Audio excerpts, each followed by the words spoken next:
Okay, so I need to figure out how to get rid of that track because it's on your side. Hi everyone. Hello. Welcome to Teshuva Ministries in the bus. Shabbat Shalom. Shabbat Shalom. I'm Rebekah. Isaac. We look pretty far away from each other. Ouch! Oh! Ow! Owie. Ouch. All right, get closer. Well, welcome. Can you hear us? We've got new mics, so Isaac's got a mic and I have one too. Just want to make sure you can hear us. And Isaac is going to be kind of looking at the comments here on his phone. Last time we did this, which was a long time ago, it's been a long time since we've done a live, I know. Last time he had a hard time with the comments. So you can, I think somebody just said they could hear us. Yes. Okay, very good.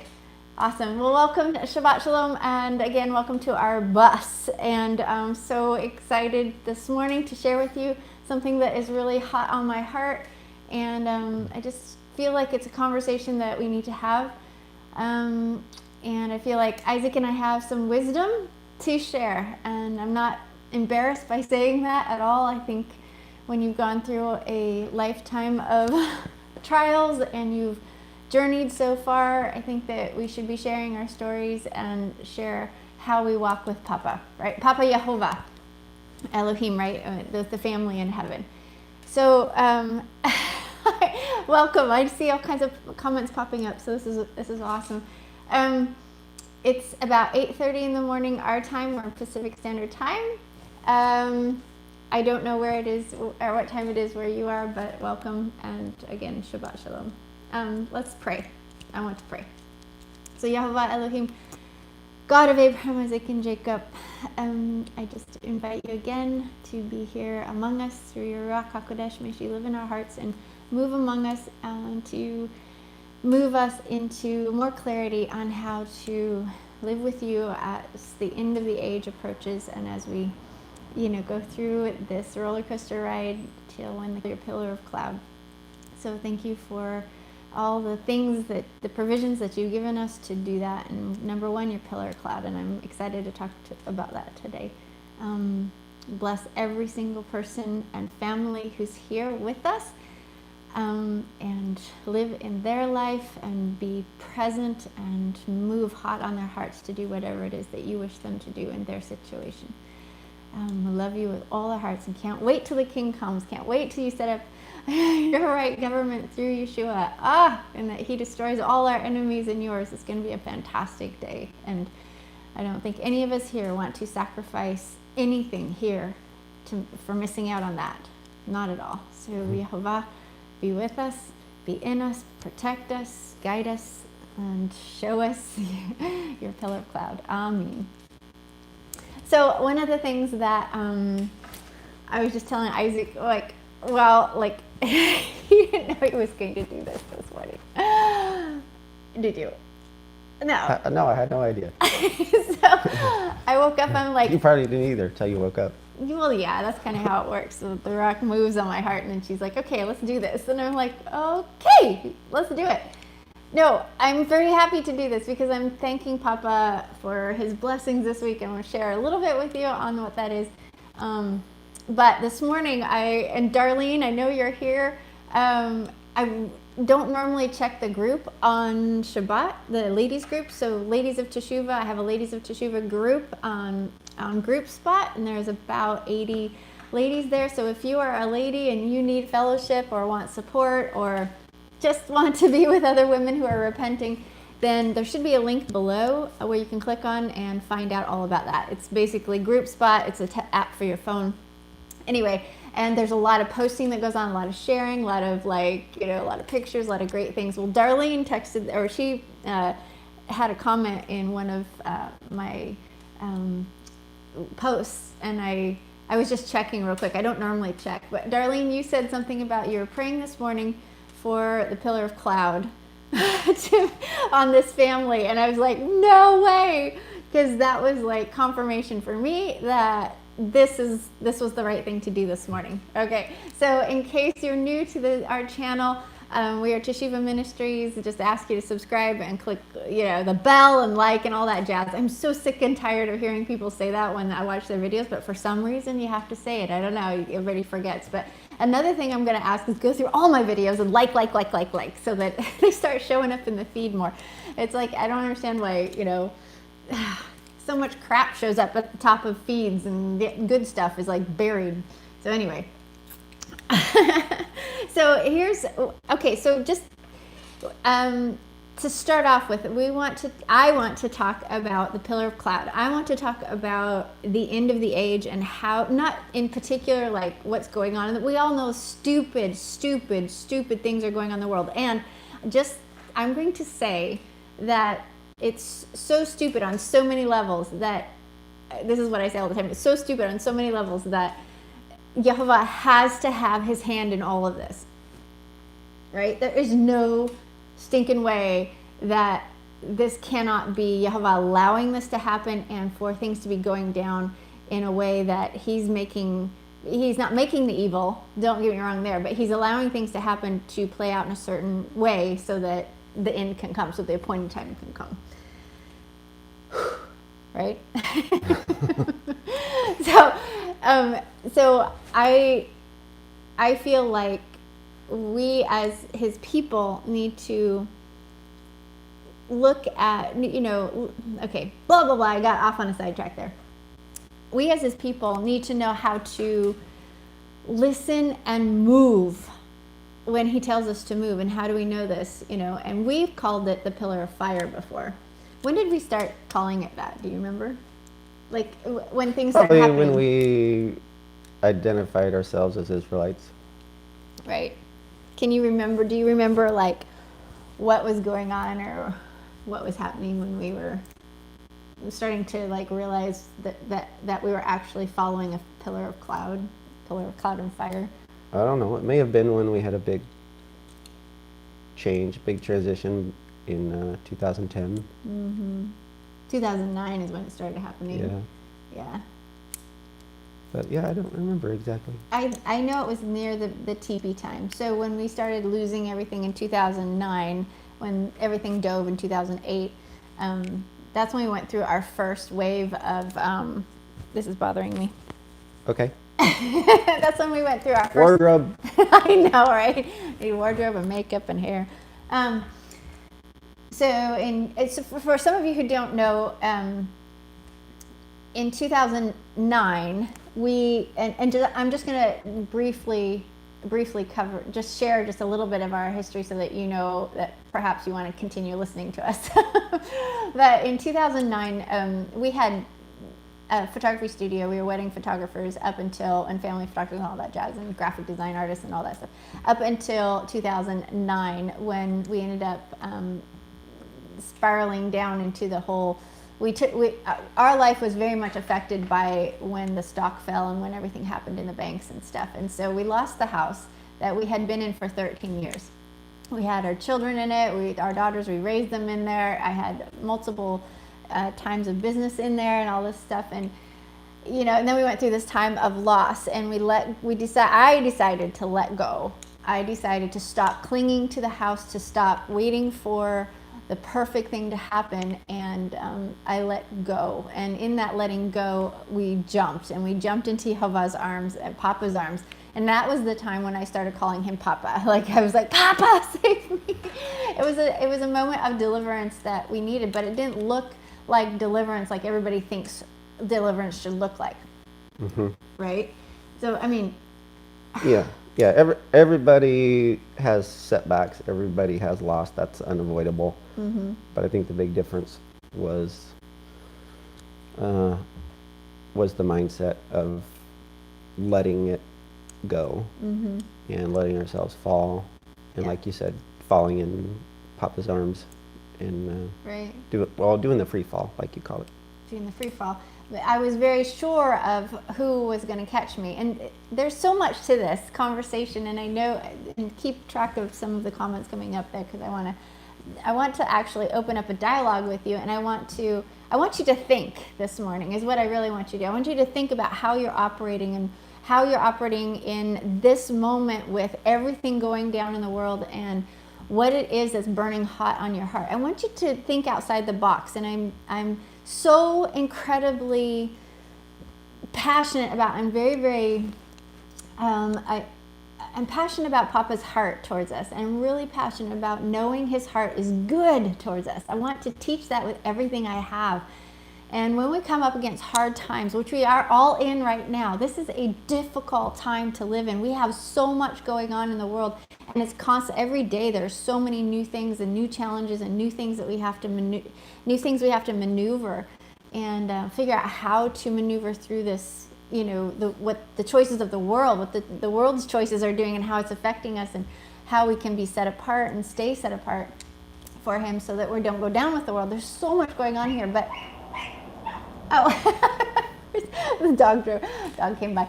Anyway, the dog drove by. The dog drove. That's what it looked like. Yeah. Anyway, there's so much going down that I really want to encourage you to think the best of Papa, but to also put on shoes to move. Like, I am so frustrated with friends, people, whatever, who like, and I understand this mentality because I grew up with it, but people who think that, people who tell me, I'm sorry, I'm just gonna say this. Can I just say this? Are you gonna name names? No, I'm not gonna name names. Okay. Don't say it. No. Okay, so people say, I'm just waiting.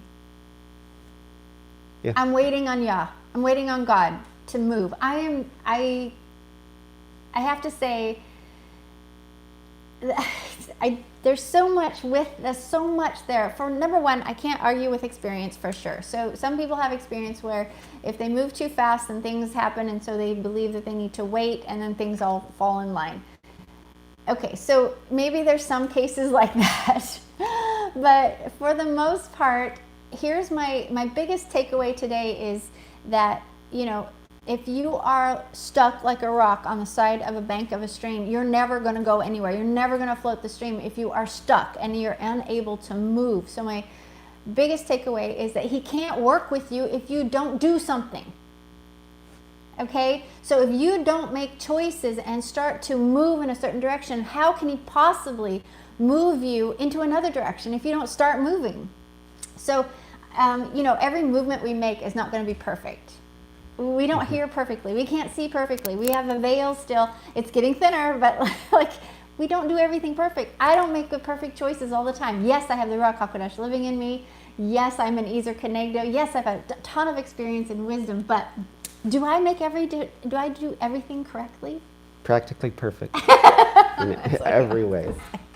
Well, number one, he's not Elohim, right? So, you know, whether he thinks I'm doing perfect or not, it's not really up to Isaac to determine whether I'm doing everything perfect or not, especially when it comes to things that aren't like completely like, you know, you can't open the Bible and read, you know, Isaac and Rebekah might be wrong because there's a story of Isaac and Rebekah, but Isaac and Rebekah Garvin, you need to go do this. Like, it's not in there like that, right?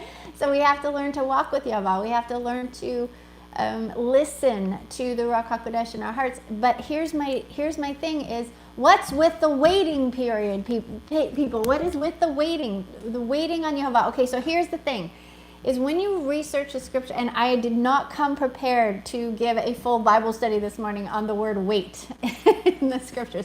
But if you go do your own homework on this, you will find out something very interesting. And this Allie actually talked about in one of her videos, is that it's active waiting. I actually did my own study on it too prior to Allie doing hers, but she made a very great point in that when the Hebrews were coming out of Egypt, when they come out of Egypt, and Yehovah says, you know, wait on me. He's actually talking to the Egyptians. He's talking to the wicked. He's talking to the enemies. He's like, you wait on me. And so he's not telling Israel to wait and stand there in the middle of the ocean, gonna get, you know, he's like, move, and then you wait and you see that I'm Elohim. And he's gonna, so there's you gotta do a study on the word wait, because I really believe we misunderstood that. And it's a Christian concept, I think, to just wait. I'm not saying there's not times to sit back and go, you know, I'm done meddling in your stuff, Papa. I'm not saying that. But I'm really trying to get across the point that you've got to move. You've got to make choices. You've got to make decisions. When you come to a road and there's like two paths, you have to make a decision and start down that path. Otherwise, what can he do? Right? Send you an email? Send you an email, send you a letter in the mail, send you a text. He ain't going to do that. No. You know that. So the biggest thing I think that is going to set us back is this inability to move. And our experience, like I was beginning to share, when we decided to let go of the house in 2003, I decided to let go of the house in 2009 and jump. The jumping was the move. The letting go was the move. I wasn't going to try to figure out how to go get a job so that I could continue to pay the mortgage or pay back what we owed, to pay double what we were owed. I mean, I'm not going to drag you through all the details, but basically it was the moves that we made were, they were big in the sense that we let go of what we thought comfort looked like here. Mm-hmm. And we were willing to move into where he took us for 4 years was into the wilderness. We lived in a teepee for 4 years with little girls in North Idaho. All right, and there's like, you can see some of our videos there on our Modern Pioneering channel. There's so much of a story there that I haven't documented. I haven't got it. I just haven't had time. But we all have our wilderness journey, and if we have seen so many people avoid their wilderness time, haven't we? Yes.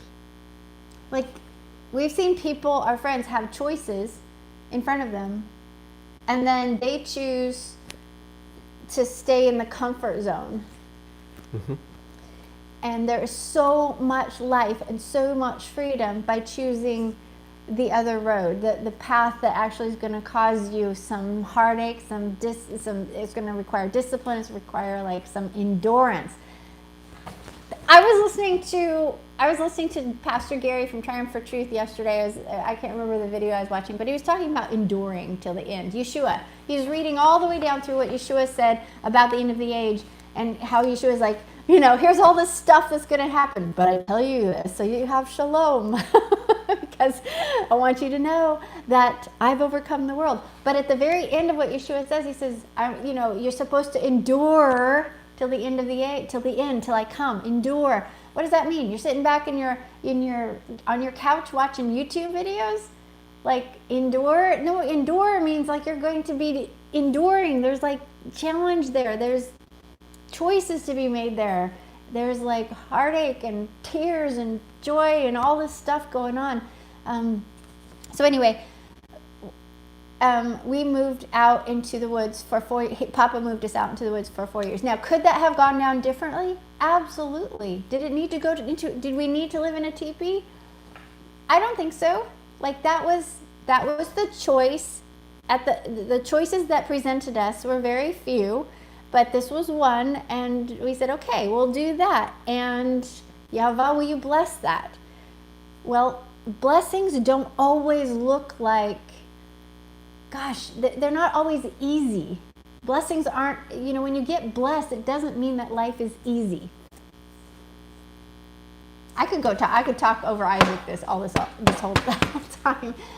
Blessings come in many different ways, and perhaps he wants to bless you with an ability or new eyes to see about something, or a new way of doing something, or the ability to actually jump. I think there's so much that Isaac and I learned from that time that we're taking into this day. Don't you? Yeah. Okay, so we have to just clear something up here. Isaac was like, okay, I'll do this with you, but I'm not on the same page as you entirely. So explain that just for just a moment. Like, what do you mean by that? Like, okay, one, I'm exhausted. I don't roll well with the changes. I tend to flop around a lot and be very reluctant. Yes. And a lot of whining. Yes. And stuff. Yes. Well, you don't have to agree so vigorously, but then I do get the moments, like the lucid moments of clarity, and then I do see, I do see the pillar of cloud, the pillar of fire. I do see what, I do see that Papa's asking for us to make a change, make a move, and I do see that things are, coming together, or that something's just flat out just necessary. And then I'm okay with it. Yeah. Okay. So let's just, Yeah. I'll just roll with that for a second. So in regards to the mask stupidity and the vaccine and all that, it's not even a vaccine. It is an experimental medical device. It's actually like going to change your DNA, blah, blah, blah, blah, blah. So anyway, when we were he had this fantastic job trucking, which actually provided for us to have our very first home since we lost it in 2009. So we basically lived as, I always set up home wherever I was, okay? Home's where the dog is, home's where the kids are, home's where the food is, home's where, we sleep. But since 2009, we haven't had a house, a real house. And we just moved into this house last year based on the fact that he had this incredible job for the first time, making more than he's ever made before. And he's trucking for a local company. And then, COVID hits. This unbelievable how everyone has completely and utterly lost their brain. And he was starting to deal with, he'd already had Shabbat issues. You already had Shabbat issues to deal with the company. And then, Of course. and that was, that was making things a little difficult. Trucking is definitely hard to stop the truck at sunset. But he made it work. It actually worked out almost all the time, and we would praise Papa every time it did. But then the whole mask thing, and he went from, how far did you go? You went from March is when all that nonsense started to... Yeah, it worked out from March until through October. Through October? Yeah. So it was at the end of October when no longer was he going to be able to work there without wearing a mask. We were in a mortgage. We were just moved. We just moved in 9 months before, basically, and then we come across this issue. Now, okay, so what would most people do? What do you think what would most people do? Tell me, anybody, what would most people do when they had just got into a mortgage, just moved their family? We just got out of the storage unit, moved everything here, so we had everything in one place.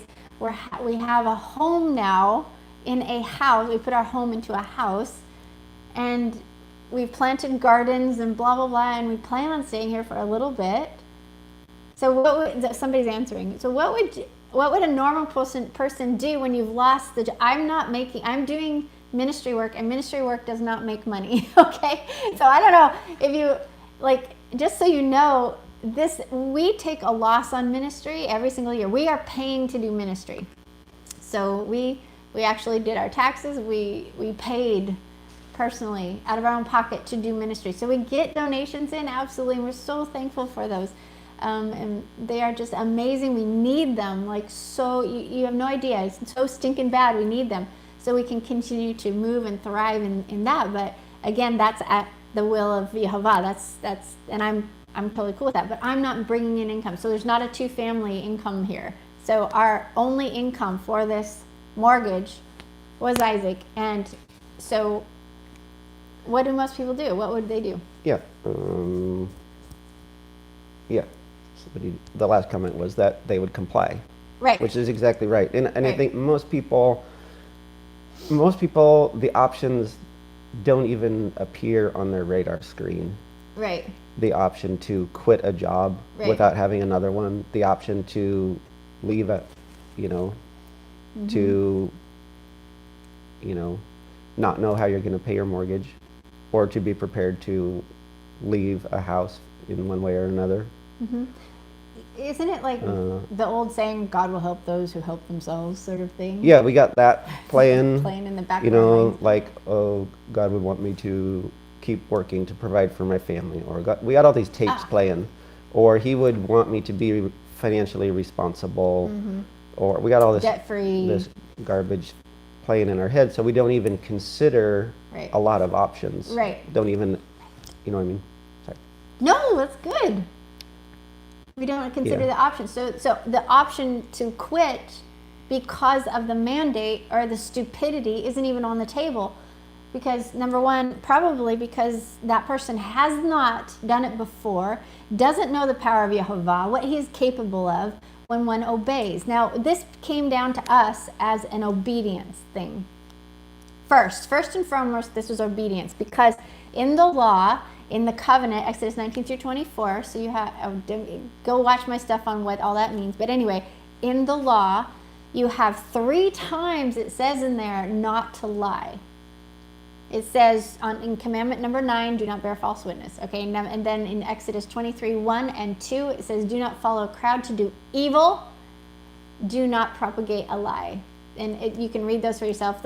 I don't have it memorized, but the idea is do not lie. And then in Revelation, and all over the scriptures you see, but especially in Revelations, you see that liars are outside the city. Liars are part of the entire crowd of the fearful, the murderers, the idolaters. I mean, it's grouped in there, and we're like, it came down to obedience. And what'd you do, Isaac? I wouldn't put a mask on. You went and put one on? I would not. Thank you. Sorry. I would not Would put not. a mask on. Right. Which meant that That life got harder. life got harder. I didn't immediately just quit the job. I just didn't put a mask on and, attempted to keep doing the job as long as I could. Right. And because I was at probably the best company I could have been at for this situation, which didn't require masks on their property, Right. then we were able to go for, For as long as you I guess could. it was 7, 8 months, Yeah. which really surprised me how long it lasted.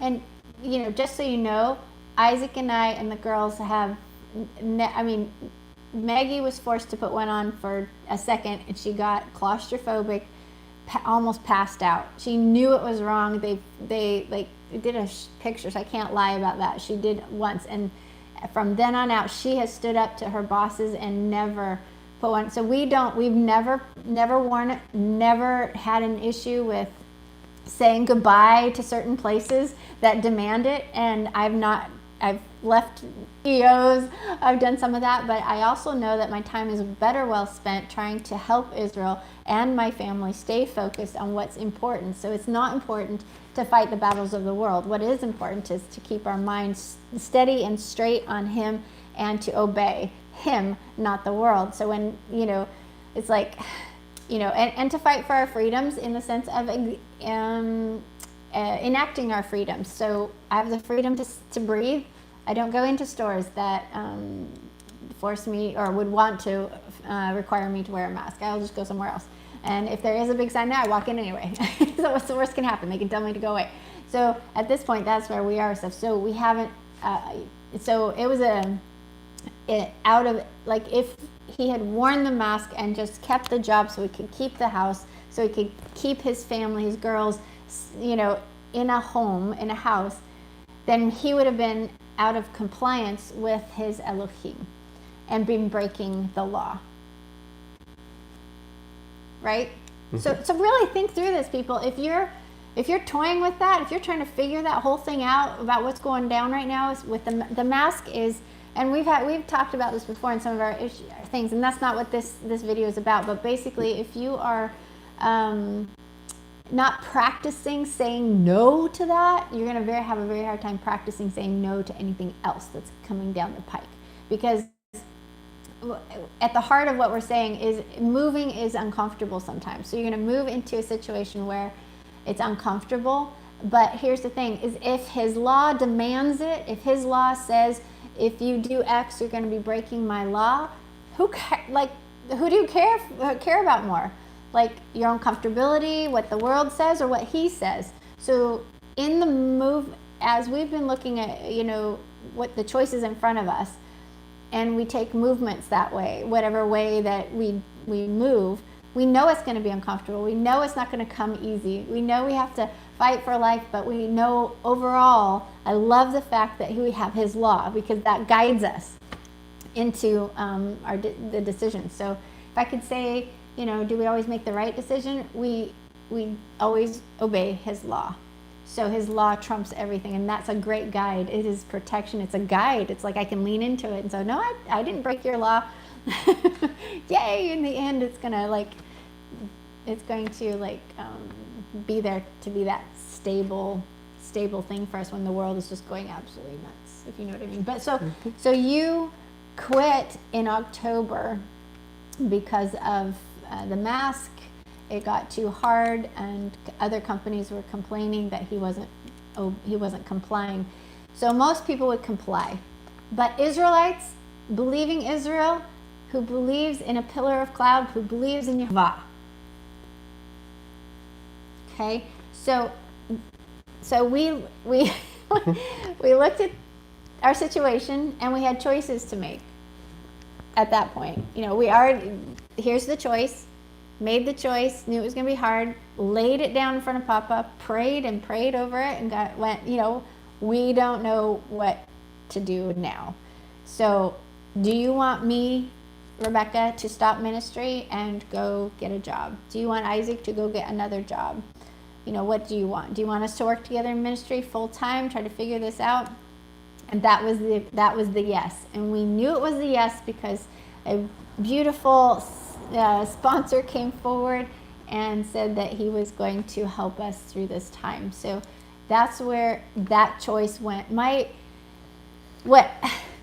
Okay. But it doesn't always go that way. It doesn't always go because that way. That's another Christian tape, is that if he wants it, if Papa wants it to happen, he will open a door. Open the door. Oh!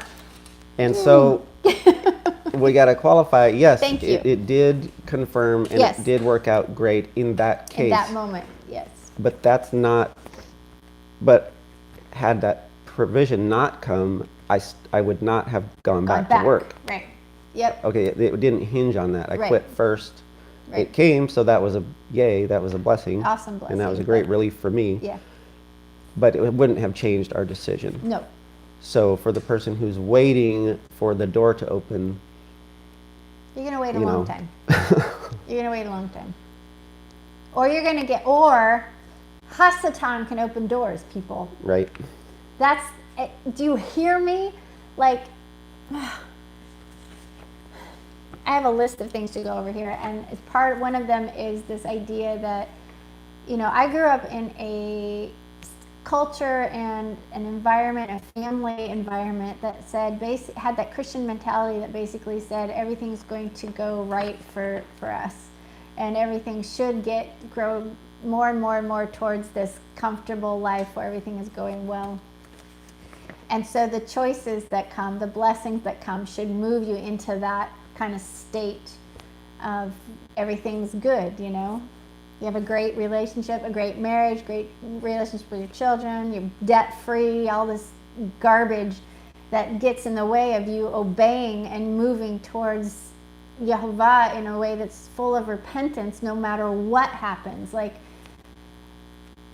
I think this is a topic I could talk about for like hours, and I feel like I need you here in this room to chat, I know this format is difficult, especially like doing it free for all right here and not having a pre-recorded, edited version. But well, that's fine. You got some notes there. I do have some notes, so it's okay if I just go down through the notes and we'll chat about them as we go. So what does it look like to see Yehovah moving his pillar of cloud in 2021? That was my basic underlying thing I wanted to talk about today. And I think, like, if you look back at Israel at the base of Mount Sinai, or as they're coming out of Egypt actually, and the pillar of cloud is there. And Shavuot is coming up, and Shavuot is all about that pillar of cloud, like busting apart and landing on each person is so cool. But that pillar of cloud moved, and as it moved, the people had to walk with it. Mm-hmm. If the people stopped, and that pillar of cloud would just keep moving, it's when the pillar of cloud stopped that the people got to stop. And I feel like in this situation that we were in here is like the pillar of cloud moved, and then it stopped over this place for us, and we got to stay put for a little bit, and now it is completely moving. And just so you know, this is where the pillar of cloud is for us. We never intended to move. I never intended to move for several years. I hate the city. We're in the middle of the city. I don't like the city. And after COVID happened and everything, just a few months after we moved in here, it was very clear that the city wasn't going to be a benefit to us anymore, or at all. We thought it was going to be, with classes for the girls and jobs and things like that, and some things that we haven't been able to have access to for a very long time because of Papa's had us in the mountains for so long. So we were I was excited to embrace the city for a little bit and have the benefits of the city, and then COVID happened. And so then when you're in the city, it's miserable. It's awful. I hate it with every fiber of my being. But I was willing to stay here for a few years to finish my jobs that I have for Papa, the assignments that I know he's given me, and I need internet to do that. But he's saying, no, now we need to go. So, and literally, we got an offer on the house via somebody we know, but they basically made us an offer we couldn't refuse. And I got to tell you this story, because women, you are Ezer Kenegdos, and the Ruach HaKodesh burns hot in your hearts to help you be an Ezer for your husband. And it was Hadassah's tutor's relative that was they were moving. They needed to move up here to be with family, blah, blah, blah, and get out of the city themselves, a big city. Anyway, and so I was out at the curb getting Hadassah because she comes to get Hadassah, blah, blah, blah. So I was out at the curb. Are you bored with my story? I guess I heard it before. Have they heard it before? Probably not. Can I tell the story to you? Jeez. You see what I live with? Oh my goodness. Carry on. Okay, so sorry for the unedited version here, but okay, so I'm out on the curb, and she's like, the tutor's like, hey, are you selling your house or whatnot? I'm like, no, we're not done. I'm not done with my assignments or anything. She's like, okay, just blah blah blah. And she tells me that her relative is looking feverishly right now. And so I walked into the house, and instantly my heart got super hot, and I was like in my gut going, wait a minute, wait. Okay, so perhaps, do you think maybe I shut that idea down too fast because I'm not ready to move? And I went and I said, okay, all right, let me just think about this. I prayed for a second, then I called her after she had left, and then I called her and I said, okay, let me think through this, that if it's possible that we would be willing. And then it all opened up, and it was like, it just moved in a way that was so clear, that his fingerprints were all over stuff. So is this going to be easy for us? I mean, we just sold it, so now we have a few months to move out. We put that into the deal. I've got the Biblical Feast course on my hands to do. I'm not done with that. We have this bus that we were going to renovate to use. We're not done with that. We've got plans. What are we doing with those plans? We've put those plans at Yehovah's feet and said, these are the plans that we are making now because you are moving us. Do you want to bless these or not? We're going to put them here and let you help us help us with this. But these are what we're going to do. We're going to start moving into a certain direction. If he doesn't want us moving in that direction, then please make it clear. Just foil the plan somehow, whatever. But I'm willing to do hard. Okay, so I'm not I'm not unwilling to do hard.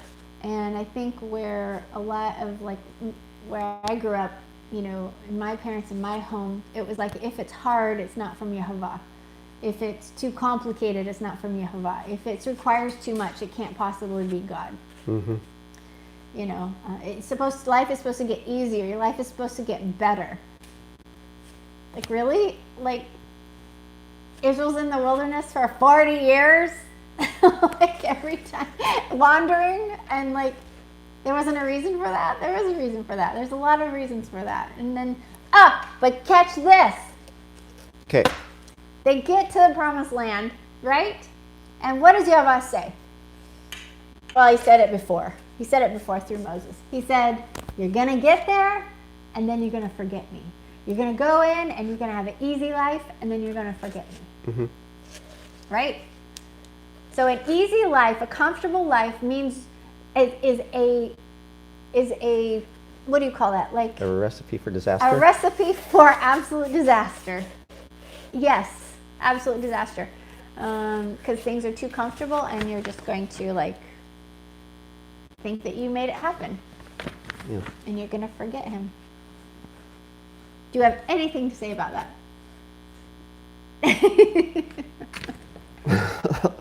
Yeah, you agreed to follow Papa. You agreed to follow the cloud. Then, you know, get ready, because you might lose your job. You Yep. might lose your house. Yep. You might lose your spouse. Yep. You might lose your children. Yep. Your dog might die. Yep. Your car might break down. Yep. I don't know. What else? You might have to eat beans and rice for a while. You might eat one meal a day. You might have to walk some places instead of drive. We have gone through it all. We lost a car one time. Like, it was our only rig, and we had 58 days of biking. We biked everywhere. I kept track.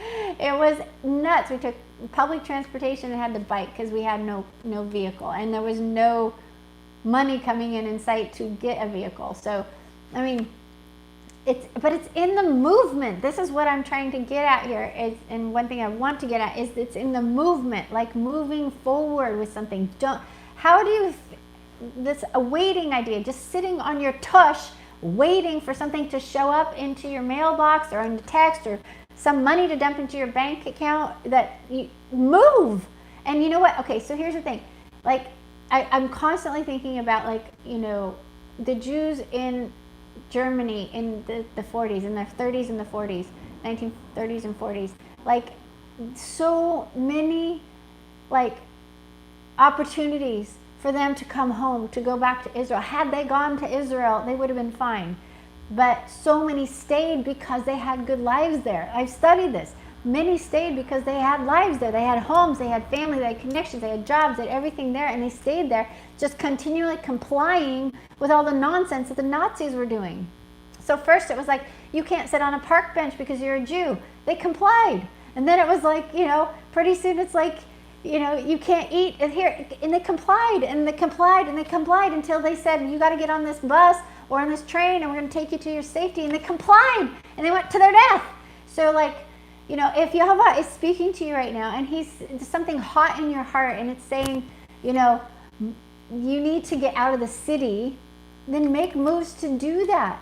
If, you know, and if he wants it to happen, it will happen. If he doesn't, he'll foil it. If you're willing to lay it down, you know, and not think in the Christian mindset of open door. Get that out of your mind. Open door, closed door. Get that out of your mind. Make moves. Be aggressive. Be bold. And, you know, like, I'll never forget the story of Judith. Judas who? Judith. Oh, Judith. The girl, the woman, back in Israel's history. So you got the evil on the one side. They're going to war with Israel, blah, blah, and Israel's having trouble. So what does she do? She's like, what is your problem? Why can't you get rid of this guy? So she goes and dresses up real pretty one night. She sneaks across the camp, goes into, woos the king, blah, blah, blah, with cheese and wine, and then chops his head off and brings it back. And she's like, and Yehovah blessed her with that. Do you think that was easy? I don't think that was easy. That was probably that was daring. Where are the people who are daring? Where are the people who stand up for truth and for right and for doing the right thing according to Yehovah, what Yehovah thinks is right? You know, and if you're not like if you haven't practiced this, you know, it's going to be a little bit more difficult now, I think, because I have practiced this my whole entire life. Jumping, letting go, you know, moving, making choices and moving into that direction, accepting the consequences of whatever choices I make. So I'm not saying, okay, so there's two choices in front of you. One has less consequences than the other. What do you think, you know, Yehovah wants you to choose? If let's just say, Isaac, you have two choices in front. One is low consequence, one is high consequence. Which one do you choose? Give me some more. Okay. Let's say the low consequence one is comfortable. This one is not comfortable, but this one has more life attached to it than this one. Well, me personally, I'm going to gravitate towards the easy. I tend toward, because the last thing, seriously, honestly, the last thing I want is hard. Yeah. It's like, oh, my life's hard enough. You know, I don't need more hard. I don't need more choices. I don't need more to do. You know, that's me most of the time. Yes, it is, honestly. And we are very two different people living in the same house. And then I need Rebekah to hit me upside the head with a 2x4 and say, wake up. No, I need that. Yeah. I do. Because to snap me back to reality, which is not the reality you see when you look out the window. I mean, to the reality in the spiritual realm. See, one of the things that I look at when I have two choices in front of me is I look at which one gives more life. So, like, just for an example, this week, they sold the house, it funded. Money is in the bank. This time, we didn't lose the house. This time, and I prayed so hard for the last many months. I've been like, ever since COVID actually, and we decided that city is not a good place. And I've been kind of like going, when is the right time, blah, blah, blah. But the day it funds, Hadassah and I had driven over to go to the orthodontist, and my car completely, the power, what is it? The power steering went out instantly. Instantly. We got to our appointment, went into the appointment, came out, started the car, tried to turn it. I'm like, where's the power steering? Gone, completely gone. So on the hottest day of the year so far, Hadassah and I are stranded. And I was like, okay, this is one of those things. Here it is. There's a choice. We just got money in the house, never intended to get another car, but I didn't want to get another car. My car was fine. I don't need another car. I don't need a new car. We need other things, in my mind. But one of those things that we need is what, Isaac? What have we needed for years and years and years that we used to have that we haven't had? A truck. So we have moved umpteen times. We have fled situations, and I don't know, some of you have walked with us through those things over the course of the last 15 years. But we have done all of that with a little tiny trailer that we pull behind that is now trashed. It's not usable, and just our Forerunner. And we have moved in heart. We've basically said, okay, let's pack the wagon. We're out of here. But we've never, like in all this time of wilderness for us and this being transient, we haven't had a truck. We had trucks before, but not when we really need it. But guess what? Car dies, have the money in the bank. Instead of we were going to do a little vacation. Instead of that, let's go look for it. I get online, boom, there's this truck I just love. I love it. It's so beautiful. It's giving me life. I look at it and I'm like, whoa, Papa, really? Do you think we could have that one? I think that one would work. And it's like life to me. So I have two choices. Like, here's Isaac's list of trucks. He shows me his list of trucks. It doesn't do anything. They're boring. There's nothing there that gives life. Just utilitarian. That's it.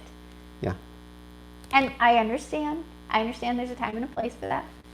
But in this situation, there were two. Both of them would work. Both of them get the job done. But which one gives life? Right. in the sense of, I know you don't look to a thing to give life, so don't hear me wrong, but which one, quickens your heart? Which one is like, or makes your heart like putter, Twitter-pated? Which one makes you Twitter-pated? Which one is like, wow, that's a really cool gift, Papa? Yeah. Or which one's more fun? Which one's more fun? It's going to do the job. Which one's more fun? And so when I see two options, I go for the one that gives the most life. That's what I do, because life is hard enough here. And Papa, I think, the beauty of things, do you see what I'm saying, anyone? Do you get it? Do you get it? I do, but I've had a front row seat, so I know what you're talking about. Yeah. The audience most likely doesn't know exactly. Okay. I know I'm doing a poor job of probably trying to explain, but when you come to choices, which one will give you more life?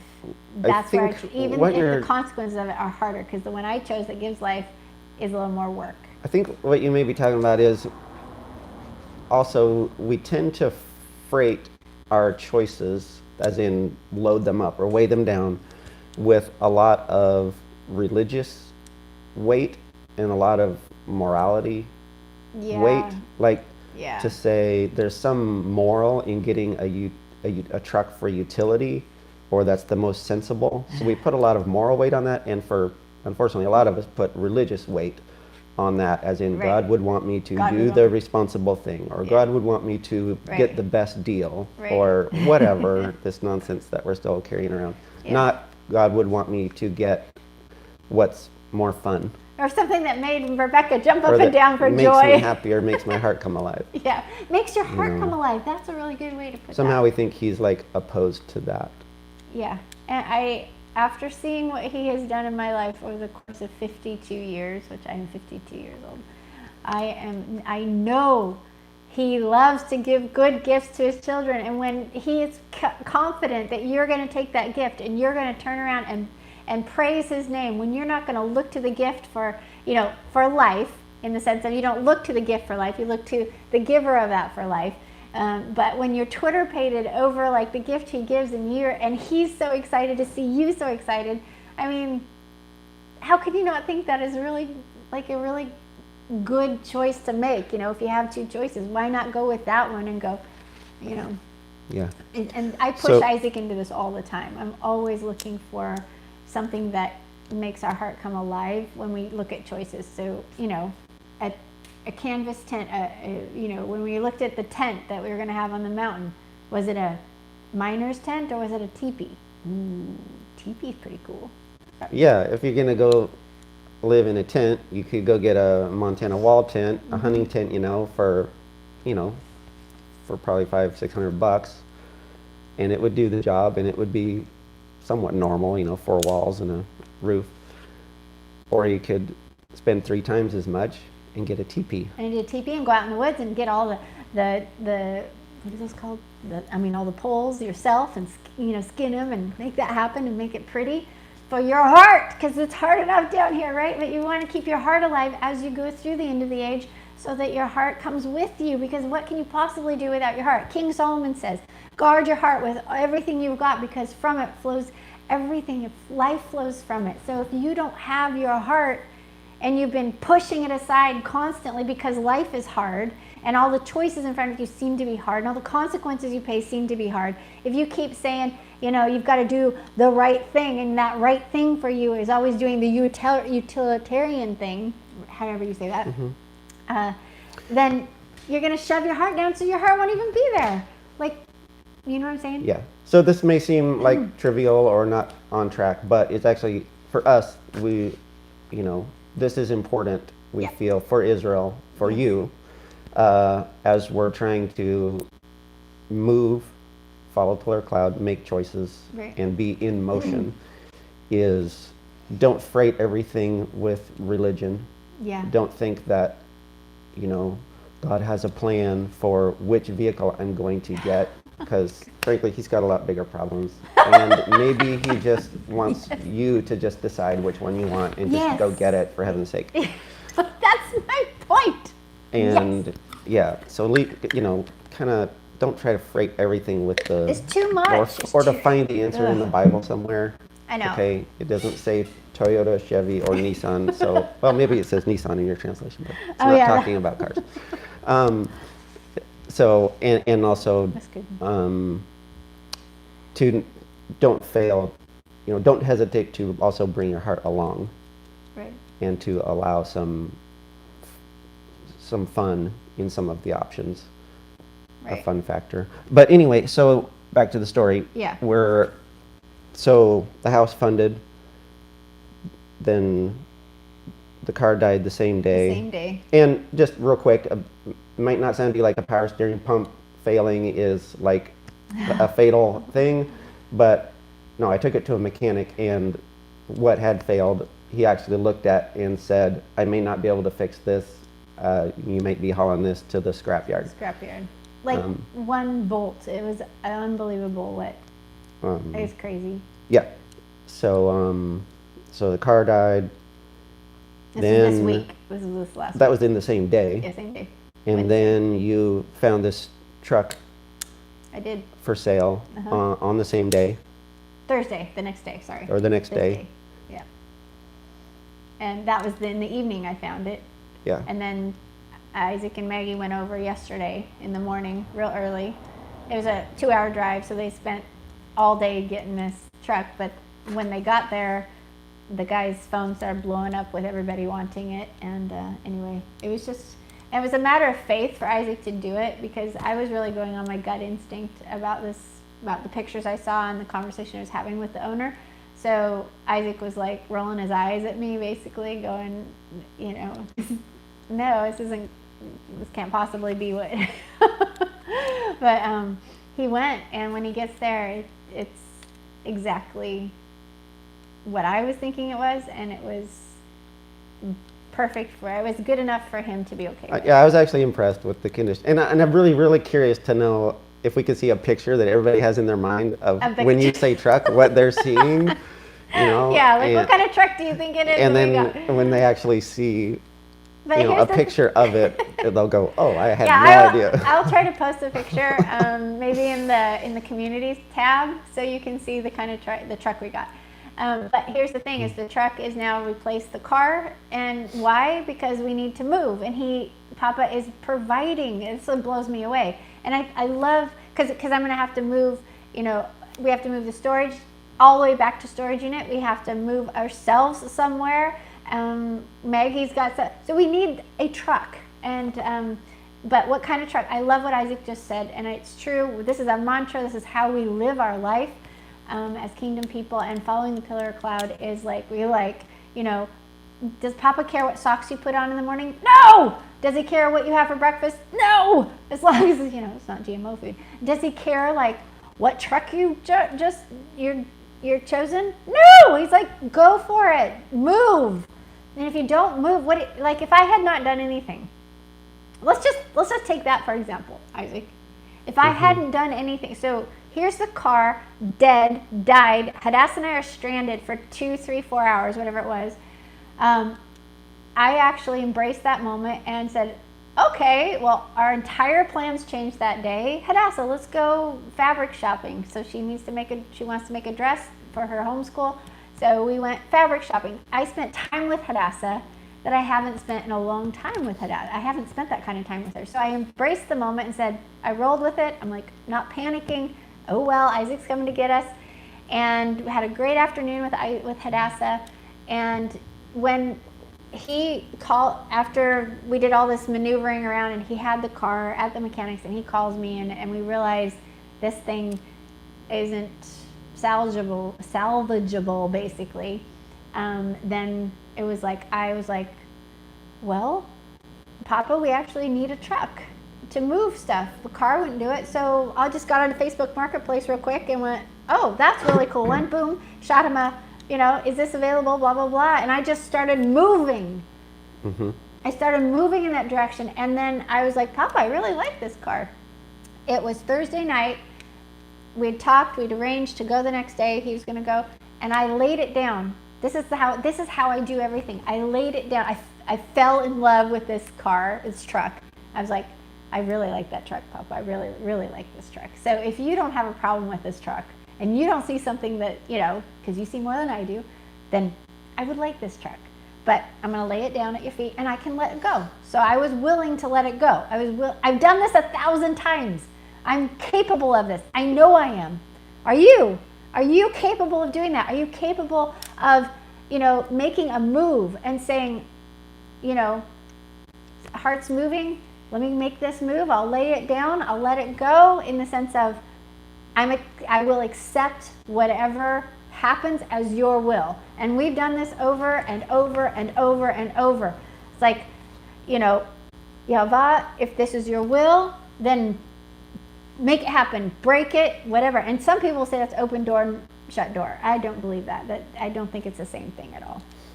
I feel like, I'm willing to say, and I always say, I want your will done here. I want to know what your will is. So if your will is for us to have it, then let us have it. If your will is to not, then break it or make it not happen somehow. Foil my plans, stop me in midstream, whatever it is. But you can't. It's the difference between. It sounds like it's the difference between saying I'm going to sit here until you tell me clearly to get up and move. Thank you. It's the difference between that and saying I am going to start moving. Right. Trusting that you will steer me, or that you will put an impasse in front of me that I can't get past.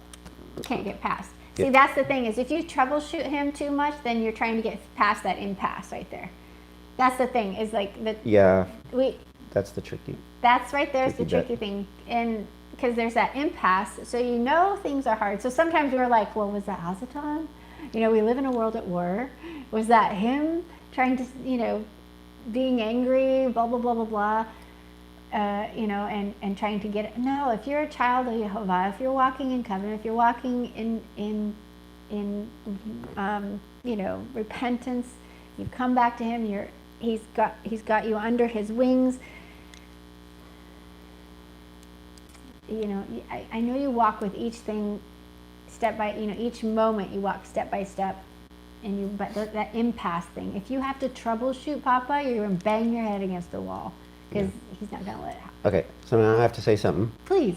Just in case there's somebody watching who is thinking, oh, the truck is the man's department, or financial decisions are the man, or something along, I don't know that. Okay. And I'm speaking as myself, knowing myself. For us here is like, if this was left up to me, what would happen is nothing, because my default is to do nothing and not make a choice or make a decision until that decision gets made for me. So I tend to run away from that responsibility. Now I know this about myself, and I have always, since I was a teenager, purposefully put myself in the company of people like Rebekah,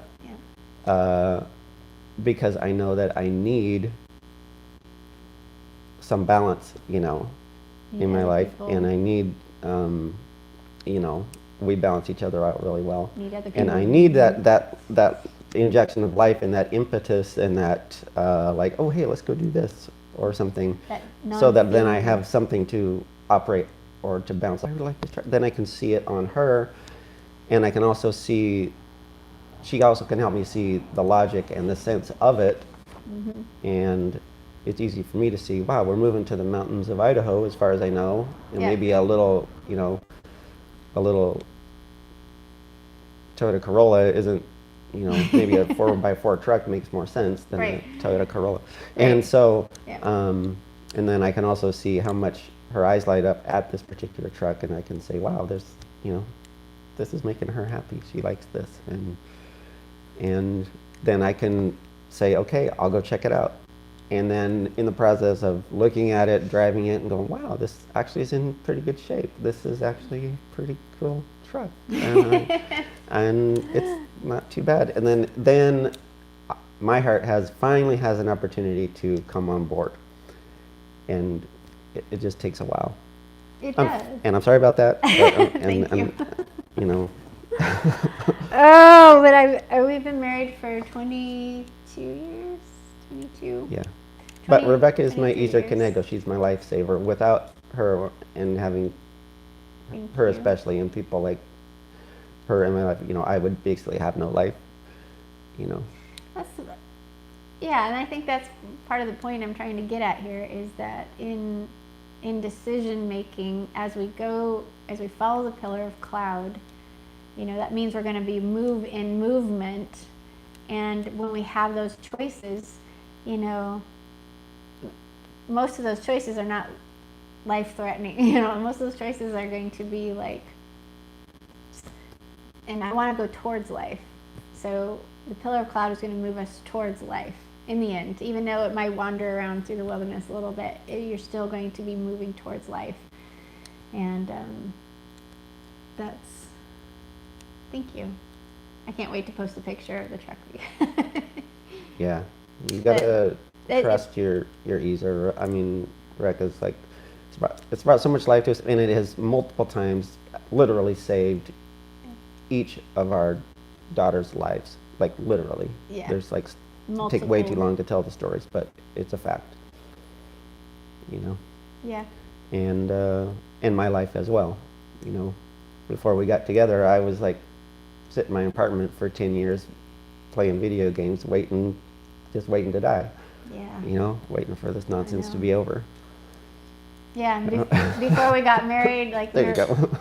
we were best friends before we got married, and I just remember like him. I was like, "What are you doing with your life?" And I'd drive like an hour or two to go see him with like a casserole and a bottle of juice for him in his room. Well, you didn't have a roommate all the time either, but like I'd like pull him out and do things. But yeah, so he married quite an Ezer. So to just close, let me just like go down through some of my notes here, just so I can make sure that I covered this. So I know some people were commenting. I don't know if you want to check those, but so if you haven't, I'm going to read some of this that I wrote this morning.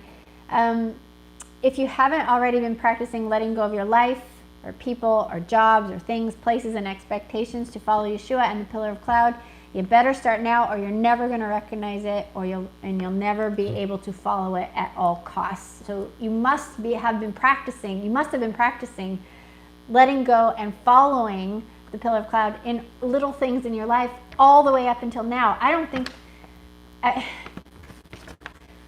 this end of the age is crazy, and the pillar of cloud is going to be moving on Israel to move his people where he wants his people. Not everyone's going to be in the same place. Not everyone's going to be, the pillar of cloud is not going to move, in your life exactly where it's moving in our life,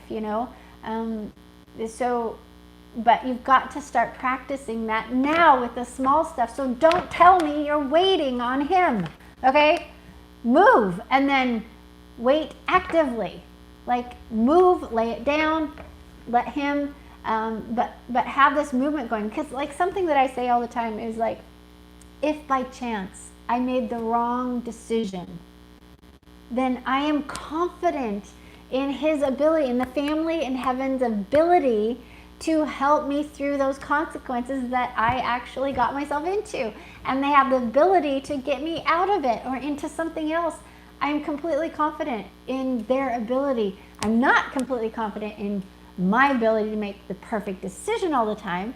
And perfect by whose the standards anyway? Like what does perfect mean? So, perfect would be I'm walking with Yehovah, the family in heaven, through everything.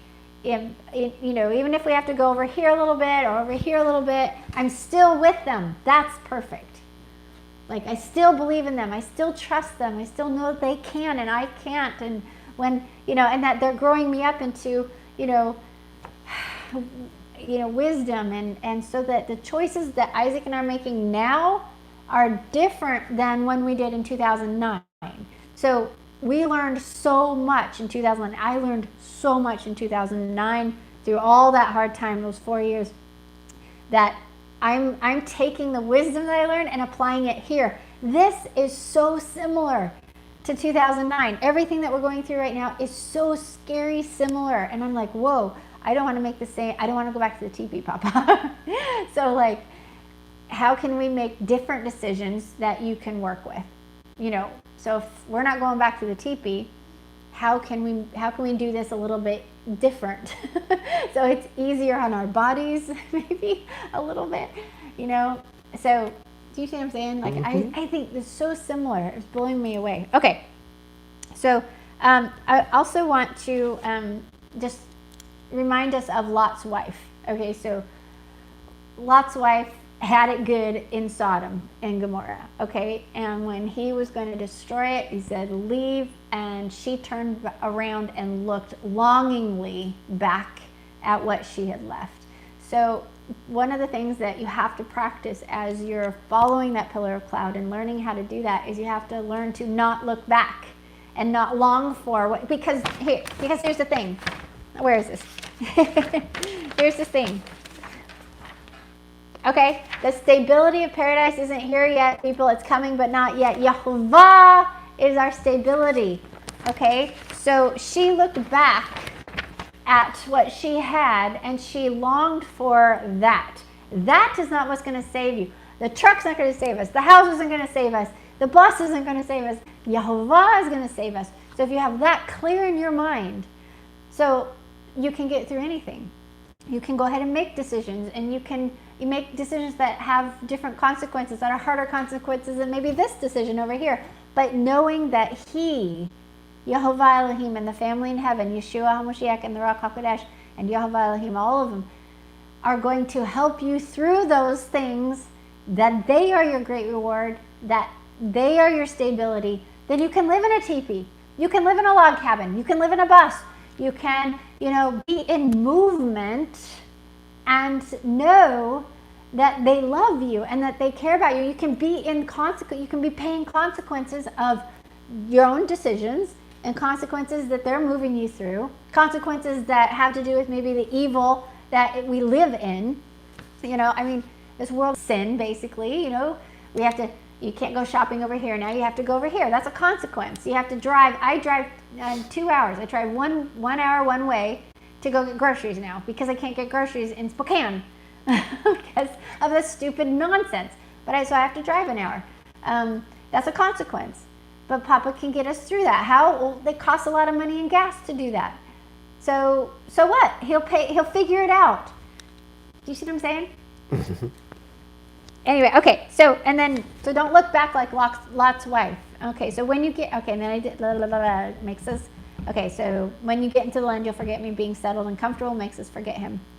All right, so, and He doesn't want to let that happen, so He's not going to let that happen if possible, but we have free will. Okay, so, Okay.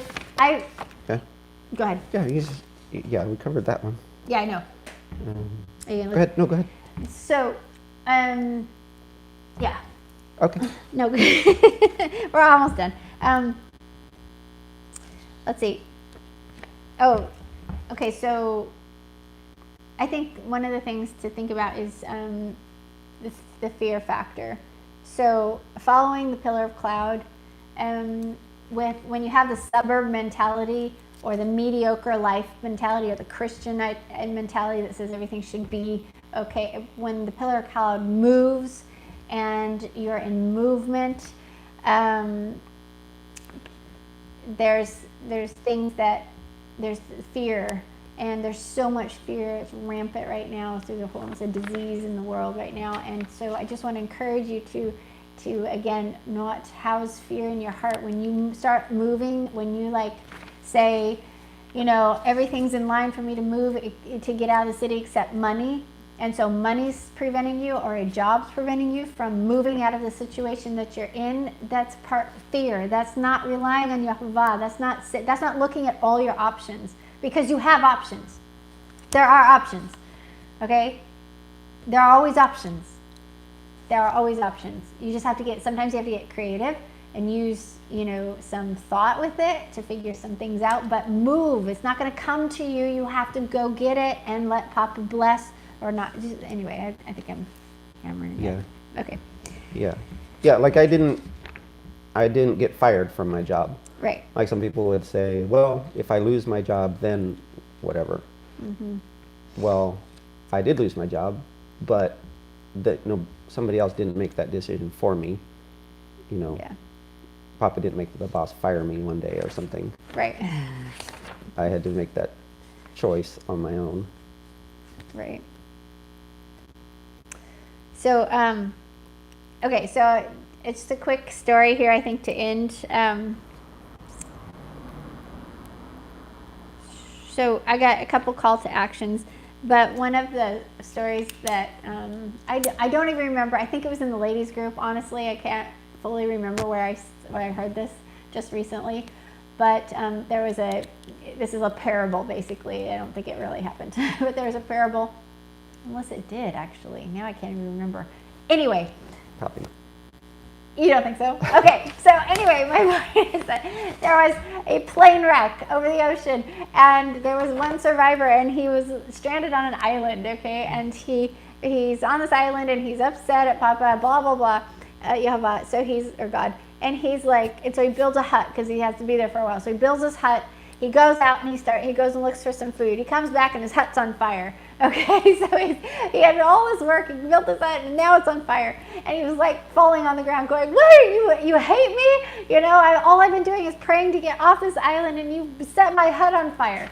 And so then the next morning, here shows up this ship, to his island, and the guy comes out and he's like, "Hey, we found you." And he's like, "How did you find me?" And he's like, the ship guy, the captain's like, "Well, we saw your signal fire." All right, so if Yehovah sets your hut on fire, and be confident in Yehovah that he has some sort of rescue for you. I like that story. That's cute. That's a good story. It's a good story. All right. All right. So give us a real world example, like maybe broke the car. Yeah. Yeah. Well, that's my point. Is like here. Like Hadass and I are stranded. He broke the car. Why did he break the car? Well, could it be that he's like, you need to move and you need to start moving right now? And you need a truck to do that. You've been wanting a truck, Rebekah. You need a truck. I don't want to see you struggling like you've struggled so many times. I want this to be a quick move, So the only thing that could possibly make me start looking for a truck is to need one because I don't have a car. I don't have any. So, literally, I wasn't going to spend some of this house money on a truck. It wasn't even in my view. And I was like, oh yeah, we'll move. How are we going to move? Yes, you could rent a U-Haul. We don't like doing that because it's a lot of money. And for the things that we are going to do, we're going to need lumber and all this other stuff for a few projects that we've got going. So we're going to need this. And so the only way is to burn my car up and make it so that it's gone, instantly. So that the ship shows up the next day, which it did. So. I like U-Hauls. What? I like U-Hauls. Okay, so if we do a big, we can get a U-Haul. Whatever. Anyway. Have no style. That's not the point. We did get a U-Haul to move in here. It's true, we did. Okay, so, all right, so I just have a couple calls to action for you. Yeah. Okay.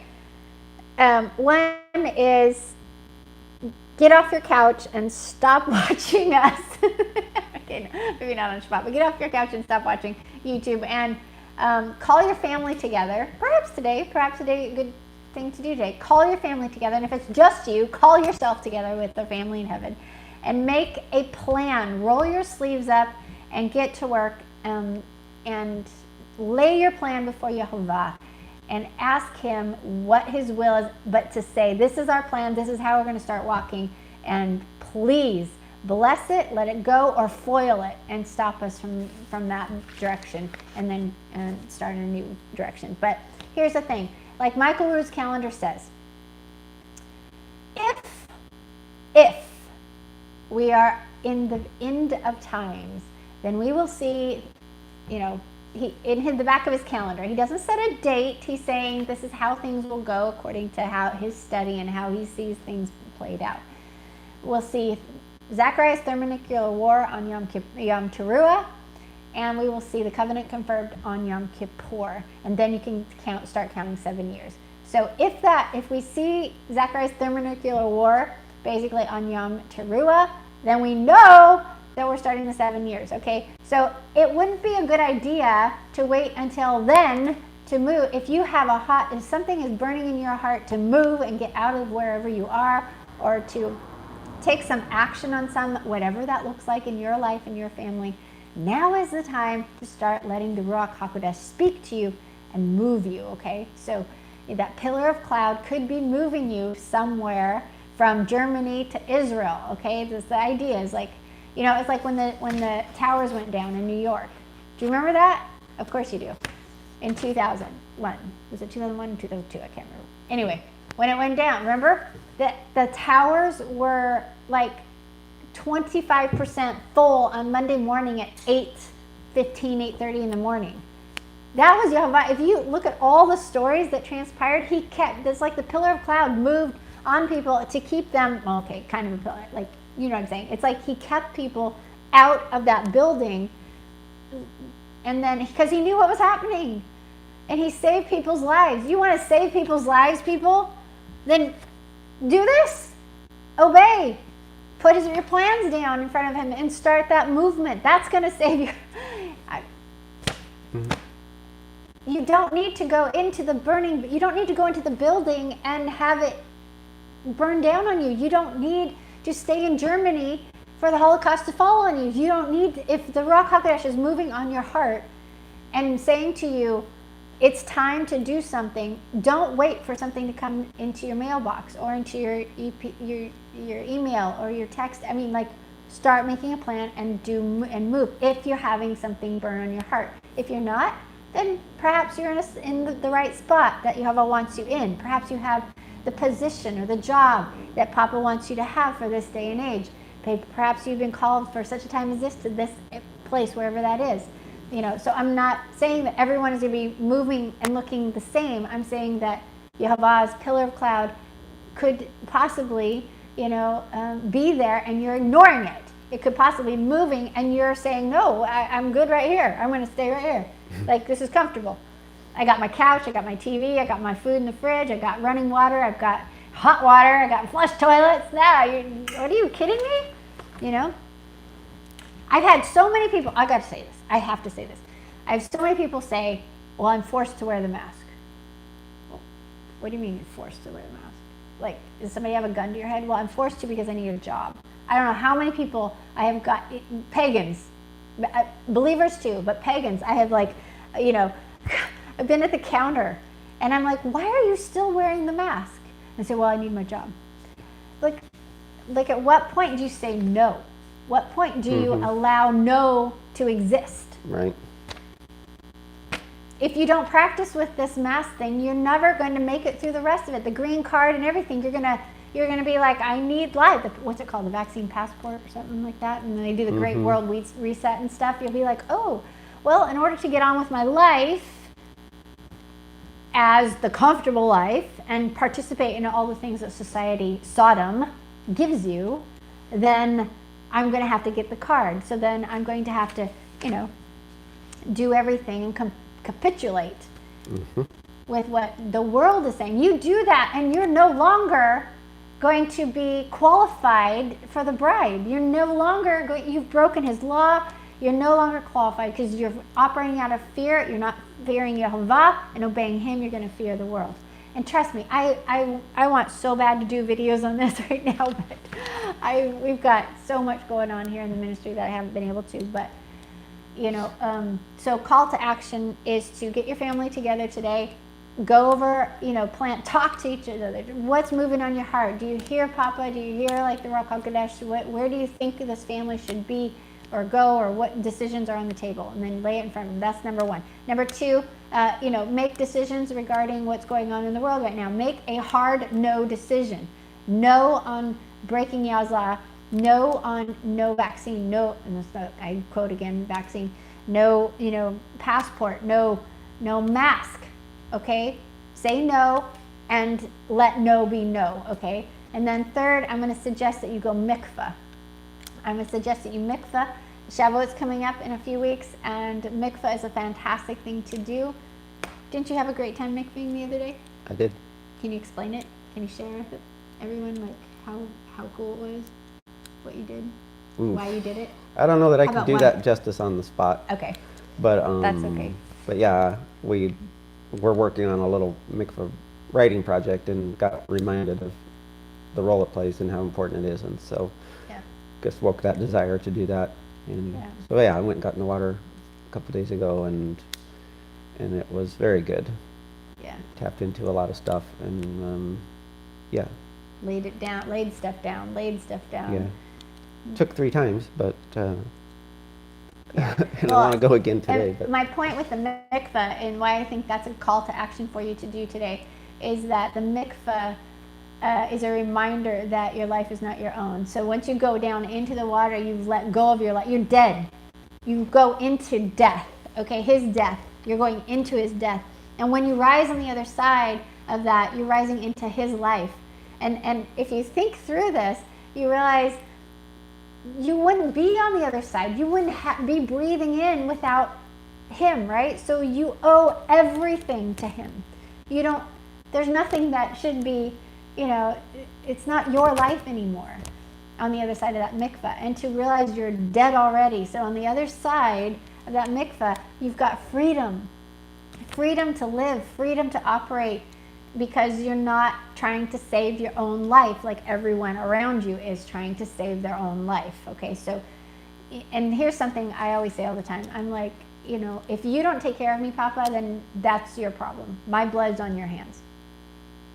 That's how I feel about it. I say this all the time. I've said this, ever since the teepee. It's like so much hard. It's going into so much hard, doing hard, the consequences of choices and stuff, and seeing him with us.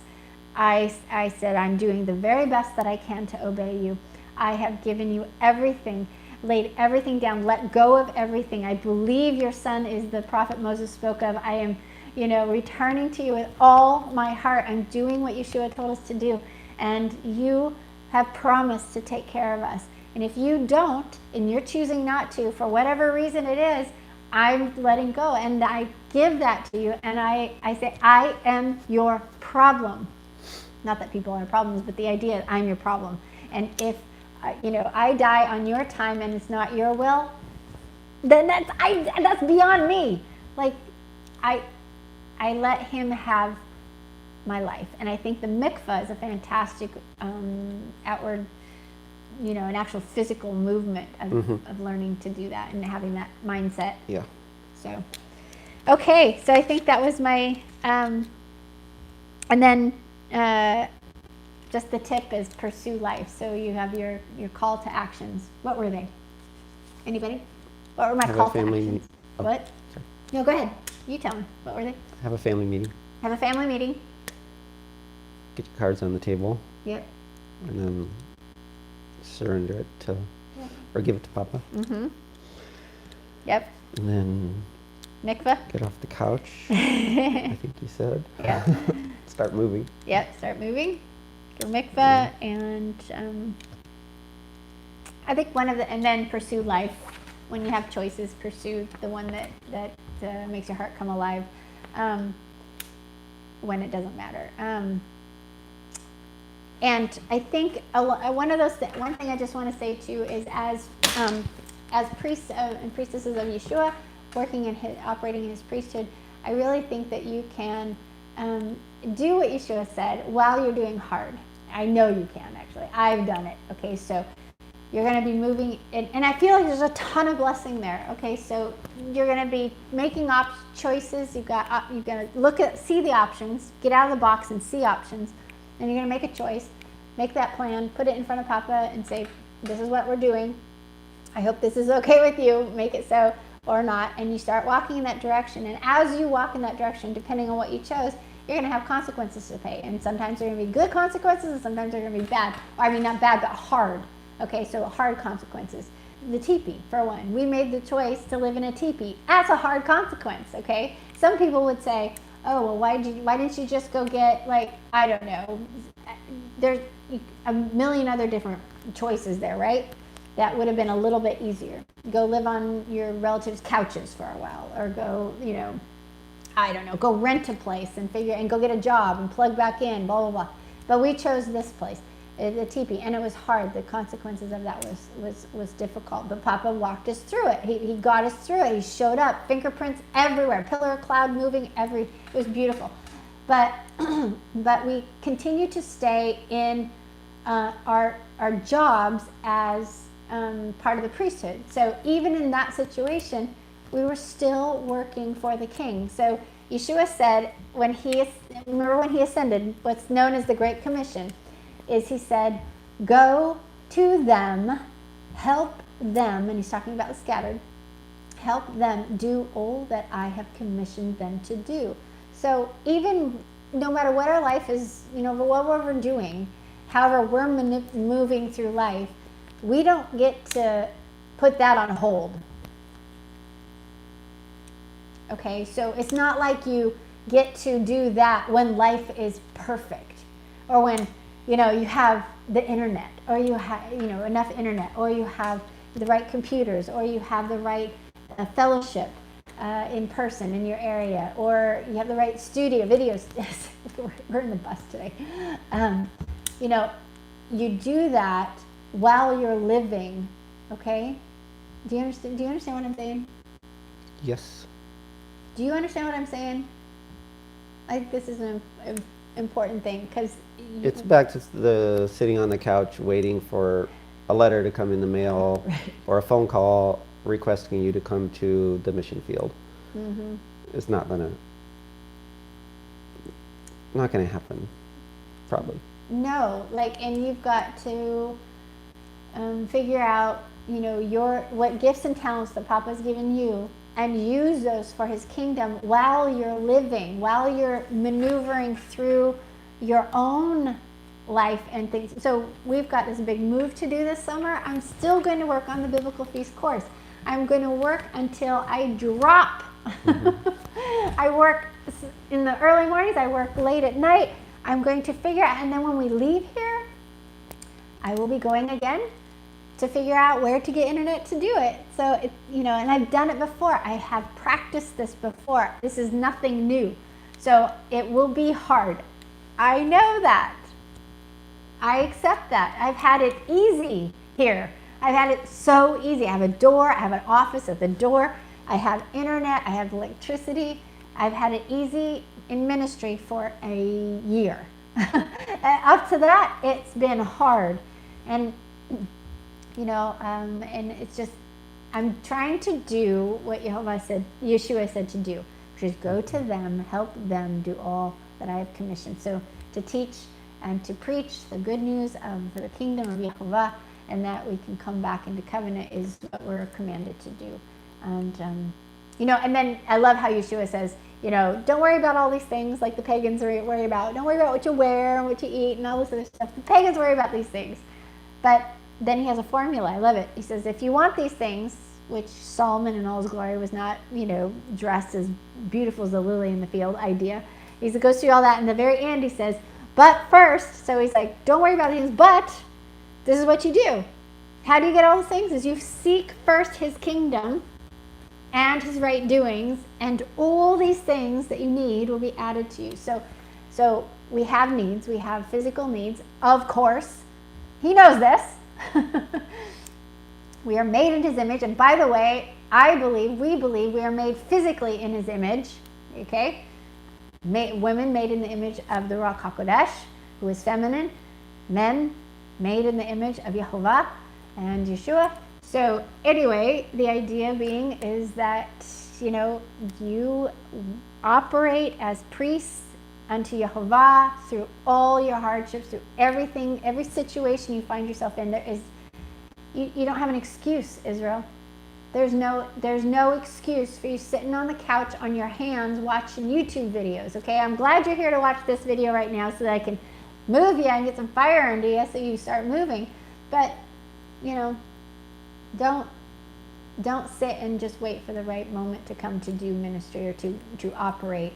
Number one, you got to learn it, then you live it, then you tell it, for sure. So you don't just learn it and then jump into ministry. You got to learn it, live it, and then you tell it. But take your abilities, take your gifts, take your callings, and say, Papa, what can I do for you? And do that.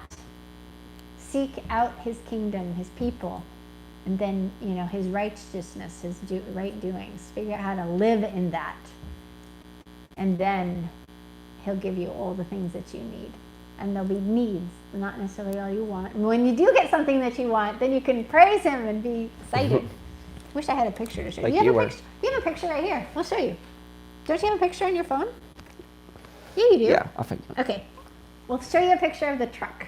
And then we're going to say hasta la vista. Oh, there's more on your camera, but there's... This is one right there. There you go. One? Yeah. So make it big. Oh, yeah, okay, so I'll show you. All right, so you ready? This is the... for anyone who has, been hanging around this whole morning with us on Shabbat, I'm going to show you the truck. Yay! Look at that thing. Awesome, huh? 1973 Chevy pickup. So when he does give you something that you want, you can be so excited and rejoice for the good that Papa likes to give good gifts, and praise him when it's not everything your heart desires, and just remember that that's coming. Okay, but let's get in the habit, Israel, of following the pillar of cloud. Let's get in the habit of moving. Don't tell me that you're waiting. Tell me you're actively waiting. Okay, actively waiting. Patient for him to, move with you, but not inactive. Let's not be inactive. Let's move. Okay. So, thank you for being with us today. I'm sorry, it was hot on my heart to just come and begin to have this conversation. I don't know how. Look at the comments. Do you want to look at them? Do you want to Sure. go through them before we go? Wow, there's a lot. Yeah. Hi. Have you been looking? Yeah. You've been watching? Okay. Yeah. There's been a lot. Whoa. Cool. Do you want to take time to do that before we go? Let's do. We'll take time to just look through your comments before we go. Okay. So you don't want to hear everybody saying hello, good morning, and everything? There was a lot. Hello, good morning, Shabbat Shalom. Yeah. Yay. Yeah. Yeah. Darling commented on her dream or whatever she saw. Oh yeah, thank you, darling, so much. I miss you. Haven't Let's see, if you're waiting, you're not doing. Yeah. It's like free falling out of a plane knowing he will catch you. Yes. Yes, absolutely. Yep. Huh.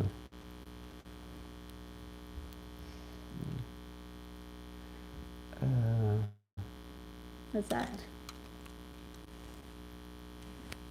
He's waiting on us to move into what he has mandated in his word.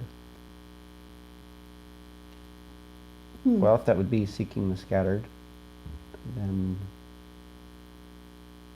yeah, I'm not sure. My husband is my Lord. Actually, no, my husband is not my Lord. My I was Lord wondering is if you wanted to Yeshua go there. HaMashiach. Sorry, I highly disagree. My husband is my husband, and he's not my Lord. Yeah, and he doesn't always know. Your husband doesn't always know. Mm-mm. Trust me. No, this is a marriage working relationship between an Ezer Kenegdo and an Adam or a Zakar. Okay, so if you understand how the two work together, it would be good. Oh my gosh, he is sitting in my. My dog is in my garden. Yeah, go get him. Can I? Okay, you keep reading down. The dog is laying on her garden just bed. you just keep reading down through real quick. I'll be right back. Yeah. So we got to remember that when it comes to Zakars and Ezer Kenegdos, which is male and females operating in the roles that were created to operate in, especially in a marriage, but not always, or not necessarily. You're dealing with fallen Adam. You're dealing with fallen Eve here. And so we are in those roles when we are operating correctly in that role, but we don't always operate correctly in that role. maybe, we've got other resources on that. And it's kind of a big topic. But yeah, we don't teach women to just submit to your husband no matter what. That's kind of a big topic and another one, but we have some pretty strong opinions on that, as maybe you can tell. Let's see. Okay. Dog. And then the same lady says, he wants us to get so familiar with free falling that we trust him enough that we do acrobatics while falling. That's great. Taking our minds off the bottom. I love that. That's and really keep them on cool. him. Like yeah, that's off cute. of a spring. I used to be a springboard Cute diver. picture. Used to be a diver. Cool. So yeah. Let's see. Dig in deeper, commit to the house. There's the crux. The house of Israel? Maybe. Or our house? Let me see. I don't know. Where? Digging deeper. I don't know. Yeah. Hear and obey. Is that, okay, same lady, again, is that in accordance with his word? And again, as I alluded to earlier, when we need to define that the mask is a lie and how are we to operate when we're faced with operating in a lie or not, we can go to scripture for that. Absolutely. But then there's other things I was alluding to as the choice of vehicle, the responsible choice versus the fun choice. That's not in scripture. I don't think we can really lean on need to bother It's just trying to make it's a that waste of time, take waste that of energy. to a moral or spiritual level sometimes. Yeah. That's just walking with wisdom, walking with the rock, I guess is what we have to say on that one. Carrie Riley's on. Oh, She hi, said she loves us. Carrie. Hi, Carrie. Carrie and Darlene, if the ladies here, if there's any other ladies of Teshuvah.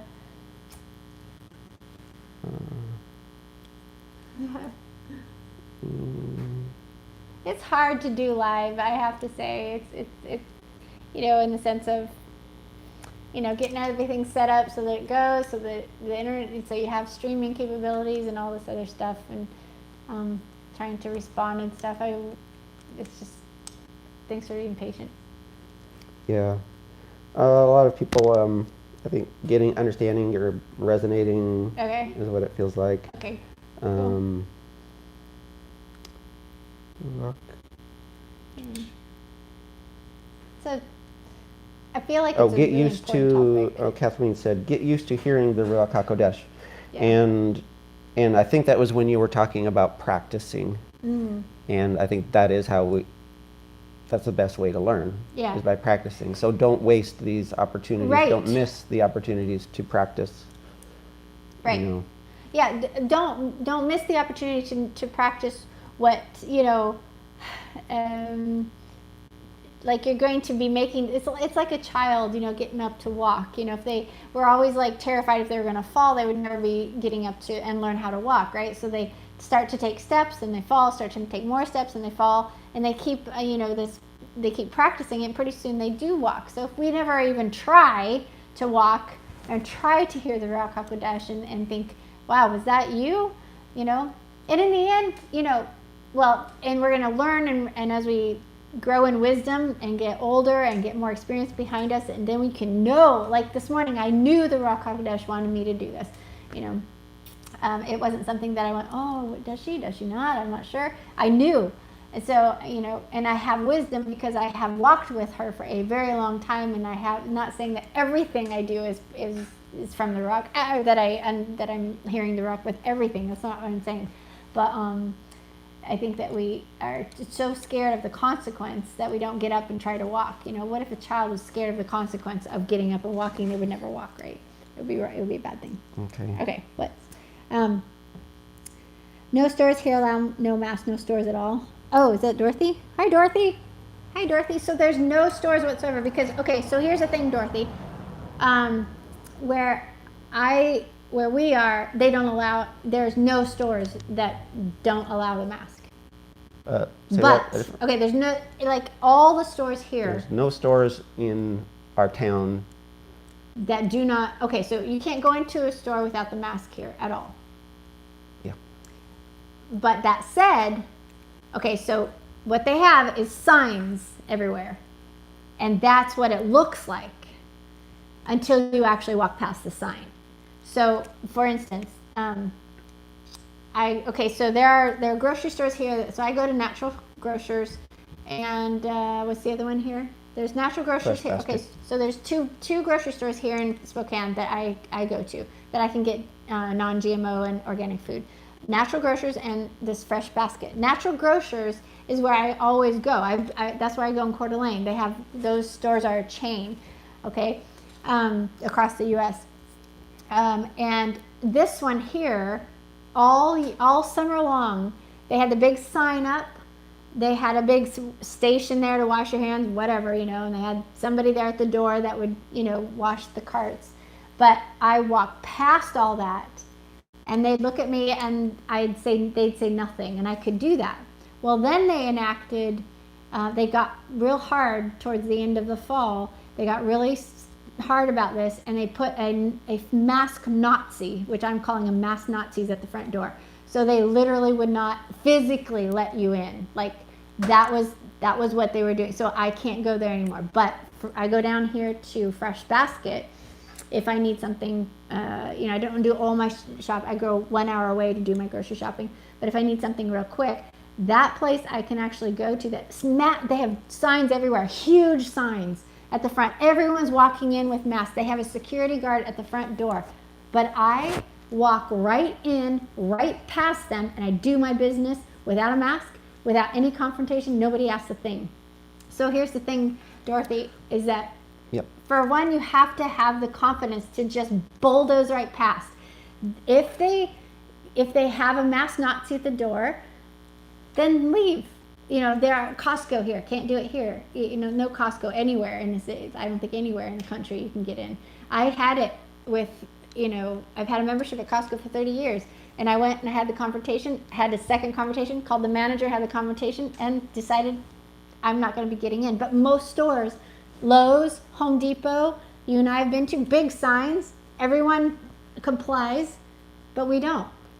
Yeah, it takes some. I did it yesterday. I walked into an Ace Hardware and had the signs all over, no mask, no entry. Mm-hmm. I walked in, nobody said anything. When I tried to get some help or do something, then they enforced the rule. And I said, fine, I'll go somewhere else. Yep. And I walked out.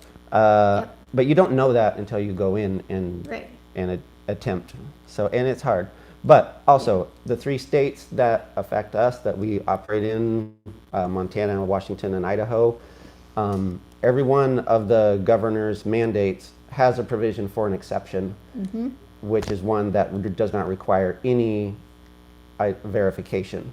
Right. For a medical exemption. Just to allow someone who comes in without a mask on. And so I would print that out, check your state's mandate, print that out, take it with you, show it to that person, whoever, or call the manager or whatever. But, or like we're doing, driving to another state. Or have stuff delivered. We were in a coffee shop for our... Pick up at the curb. I just have to tell a story. We were at a coffee shop a couple weeks ago, and they had the signs and everything, and I walk up to the counter to do it. This is what I do. I just go in and I just operate like normal. I'm not going to buy the nonsense. I operate like normal. And I know it's hard. You have to put blinders on to forget. It's so nuts. But I went up to the counter, and the girl was, I was in line, and one of the 3 baristas in front, she's like, hey, ma'am, do you have a mask? Ma'am, do you have a mask? And I was like, no. And then she stepped back, and she was doing her order, and she talked to somebody else, the manager, and then the manager looks at me, and she says, ma'am, do you have a mask? And I said, no, I have a medical exemption. And she went, oh, of course, it's okay, no problem. So, you have to take the risk of, risking the confrontation. you have to do that to operate in freedom. You're going to have to go through, if you need to go into that store, bulldoze past those stupid signs and go in like confident, normal human being that wants to breathe and walk in. I was at the post office. Sorry, I've got one more thing. Okay, I went to the we post got a couple office. more. Okay, one more thing. I went to the post office. I'm standing in line. There's a line of 30 people waiting. All of them have masks on. They have social distancing happening. It's so stupid. I see red, right? I'm standing in line with no mask. No one says a thing. There's a kid behind me. He's in his 20s. I turn around and I hear myself saying, I know it wasn't me. I know it was the Ruach HaKodesh. I turn around and I instantly say to this complete stranger, I don't even know what he looks like. He's just got his mask on. I said, why are you wearing the mask? You are a healthy young man. That's what I said. I was like, I had no idea I was going to say that. I look him directly in the eye. I said, why are you wearing the mask? You're a healthy young man. He looked at me and goes, because they told me I had to. And I said, I'm here. I don't have a mask on. And he goes, oh, well, yeah, you don't. So you can get in there without the mask? I said, yes, I can. And he goes and he pulls his mask off because I had it off. I gave him permission to operate as a normal human being. And so him and I had this great conversation all the way as we moved up line. Everybody was listening to us. He was telling me how this made him sick to his stomach, how he got dizzy, how his friends are all doing it, and how he feels so pressured to do it, and he's graduating this year he's a senior in high school, and it's just awful, and he's so depressed. And he's like, and I started telling him about the end of the age and how Yehovah's, this is Yehovah, his hands are all over this, and the king is coming back, and this kid was getting chills. He said, you're making me have chills in my body. And I gave him a card to Teshuva Ministries. I said, you stop by any time. I told him where we lived. I'm like, I just wanted to help him so bad. That's my point, is if you operate in freedom and you walk past those stupid signs and you walk in your creator-given freedom through the end of this age, you're going to be powerful for the king. You're not going to have to put the mask on. You can order. Here's another thing. You can order online if you have to. Okay? So you don't have to go to the store to buy food. You can order online and have it delivered to your front porch. There's Thrive, there's Azure, there's all kinds of things. I've had conversations with people on this. Well, I have to. No, you don't. No, you don't. And I'm going to be strong on that. And I love all of you ladies here. I know you're listening to me. I'm going to be strong on that. You don't have to comply to get food. Okay? If you comply to get food, you're going to continue to comply because you're going to continue to need food to live and to eat. And at some point, they're going to say, if you don't comply, you won't have food. Really? Really? That Yehovah is not capable of sending, the raven to feed you? Right now, we have the ability to buy food and have it delivered to our front door. If you don't want to go to the store and have that confrontation, order it. I'm done. I'm sorry. I'm not sorry. I'm not sorry. Okay, go ahead. Tanisha Clark. Hello, I'm tuning in from Jamaica. Whoa, Jamaica, if you're still here. Welcome, Jamaica. And then Joy to the Journey is asking about. Can you repeat? What you referred to that's in the back of the calendar. Oh, okay, in the back of Michael Rood's calendar.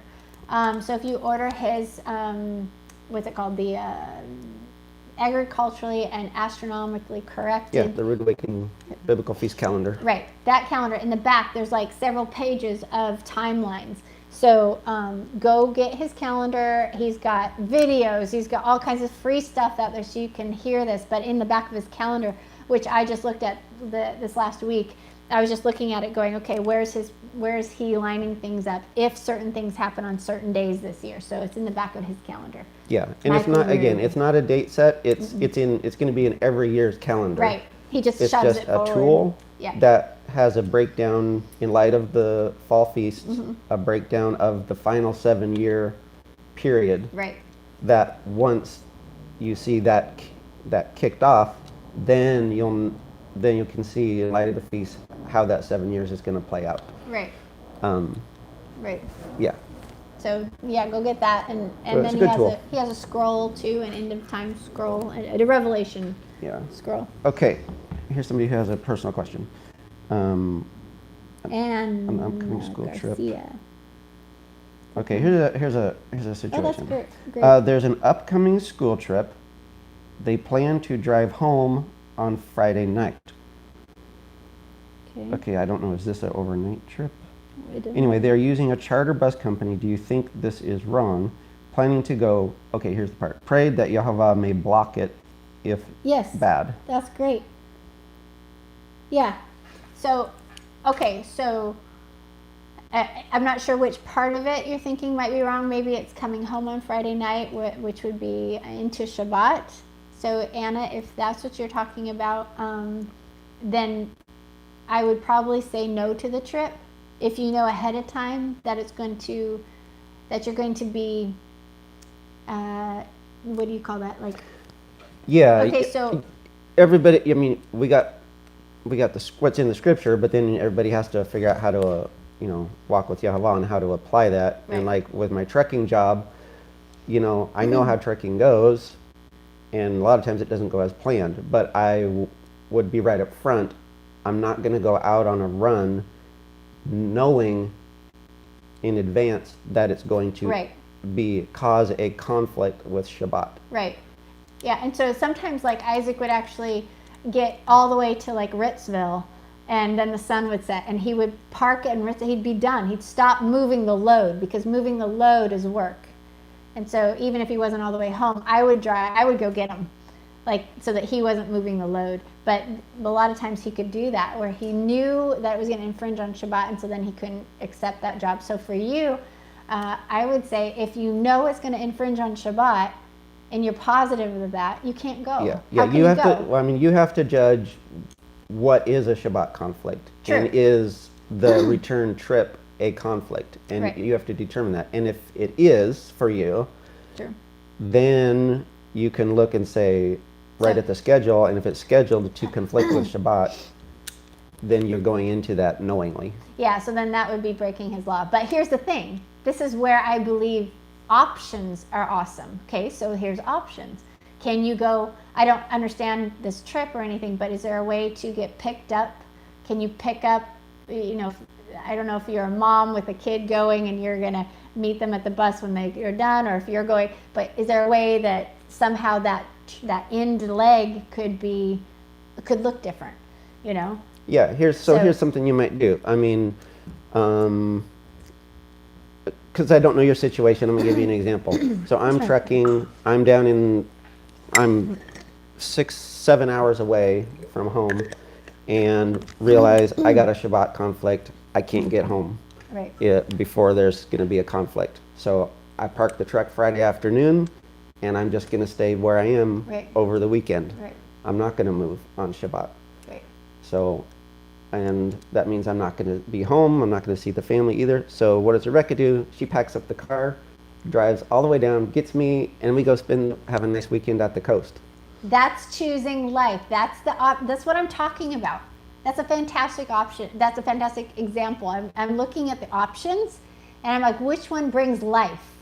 As I was talking about the truck before, this is a great metaphor for that. Like, whatever. Anyway, the idea is like, stay there, Isaac, in your truck all weekend over Shabbat, all by yourself, alone. We're here without him, blah, blah, blah. No life there. No, not good for either of our hearts. But let's do something fun. We pack up, go, and we had a great Shabbat trip. We did that many times. Go to the beach, go whatever, and we've pursued life. Okay? Mm-hmm. So I hope that gives you a little bit of an idea of how to process that choice there. You might be able to participate in that if you can figure out the ending a little different, but you can't go into it knowing, if you've determined that is something that is going to break his law, then you can't do that. But then if you don't know if you should go to the whole event or not, if the event itself is not going to be, if you're wondering whether he wants you to go to the whole event or not, and then you pray, Yehovah, please stop it from happening. I mean, then be prepared. If he does want to stop that, if you really don't know, if you really can't figure that out, and you want his will to be done right there, be prepared to have things happen. I don't know, like all kinds of things have happened in our past. Like kids have gotten incredibly sick instantly. Cars have broken down instantly. Things like that. Just stuff happens like that for him to foil stuff. So anyway, go ahead. Okay, I think we're good. Okay. You know somebody named Eric Watkins? Boy, I don't think so. Do I? Said hello, and then said, Hi, Eric. been studying the Hebrew stuff for the last couple of years. Cool. Raised Christian. What do I do to join the university, the Kingdom University? Oh, the Kingdom University. So, Eric, if you and anyone else that would like to join the Kingdom University, there's a link below you'll see in the description that has link to our biblical courses at Kingdom University, and hopefully there on the front page, front door of the Kingdom University, you'll see, I think there's 4 courses now, 3 or 4 courses that you can join. So if you enroll in one of those, you've joined the university. That's pretty much how you do it. And then from there, you'll get notices when new courses are added. And so you can learn about the feast. You can learn about, I have on there, a course called Utter Relief of Holiness, talking about the characteristics that Yeshua is looking for in his people. It's kind of a little course or test quizzes that you can walk through. It's pretty intense, but to see what Yehovah or Yeshua is wanting. So that's a course. I've got the Kingdom University Vaults that has a ton of our articles in there and different graphs and all kinds of things in there. And then, of course, the Biblical Feast course. I have Biblical Feast Foundations 101 that's available. And then Yom Teruah is available right now. And I'm working on Shavuot right now, of course, so, and the handbooks and stuff. But definitely, also look at our bookstore. There should be a link down below. Our bookstore, I have lots of great books down there to help you, and I'm making more and revising one. It's an endless job. So anyway. Good. Well, thanks for joining us this Shabbat morning. And out there to chew on, probably. And if you would like, I have a list of topics on my desk that I just feel like are really things that we need to talk about and support each other with on my desk. But if you think of something, please, in the comments below the video here, share with me and Isaac some things that are hot on your heart, things that maybe you'd like us to talk about. And so thanks for being patient with us this morning and letting us just chat with you for a couple hours in our bus on this Shabbat morning. So hope you've had a good morning, and I hope you have a restful afternoon, and that Yehovah provides for you. So Yehovah Elohim, I just ask for you to be with every single person here who's been here live with us, as well as those who are coming in the future to watch this video. And may they feel the presence of your pillar of cloud. May they be unafraid but confident in you to begin moving and to follow that pillar of cloud, and to not be so burdensome with, am I making the right decision or not, but to be confident in you and your abilities to chase us down and to pull us back and to guide us and maneuver us into the right place for this amazing time in history. Thank you for all that you're doing behind the scenes to make things go as you need them to go, so that the appointed time can come when your son can come back and take this earth and restore, life to us the way it's supposed to be, with him and his good kingdom, and his Melchizedek administration is going to be amazing. And then we cannot wait for the 8th millennium when you come be with us and bring the New Jerusalem. So much is going to come down, and we need you. We beg for your presence and beg for your Ruach HaKodesh to fill us and to teach us and move us and guide us and bring us love and joy and patience and all the things that are things that you want to see on your people. So may you be pleased with us. May you be pleased with the work of our hands, and may we be fearless because of you. Amen. Shalom. Shabbat shalom. Shabbat shalom, everyone. See you later. Yay. Here, you hold that. Thanks, Isaac, so much.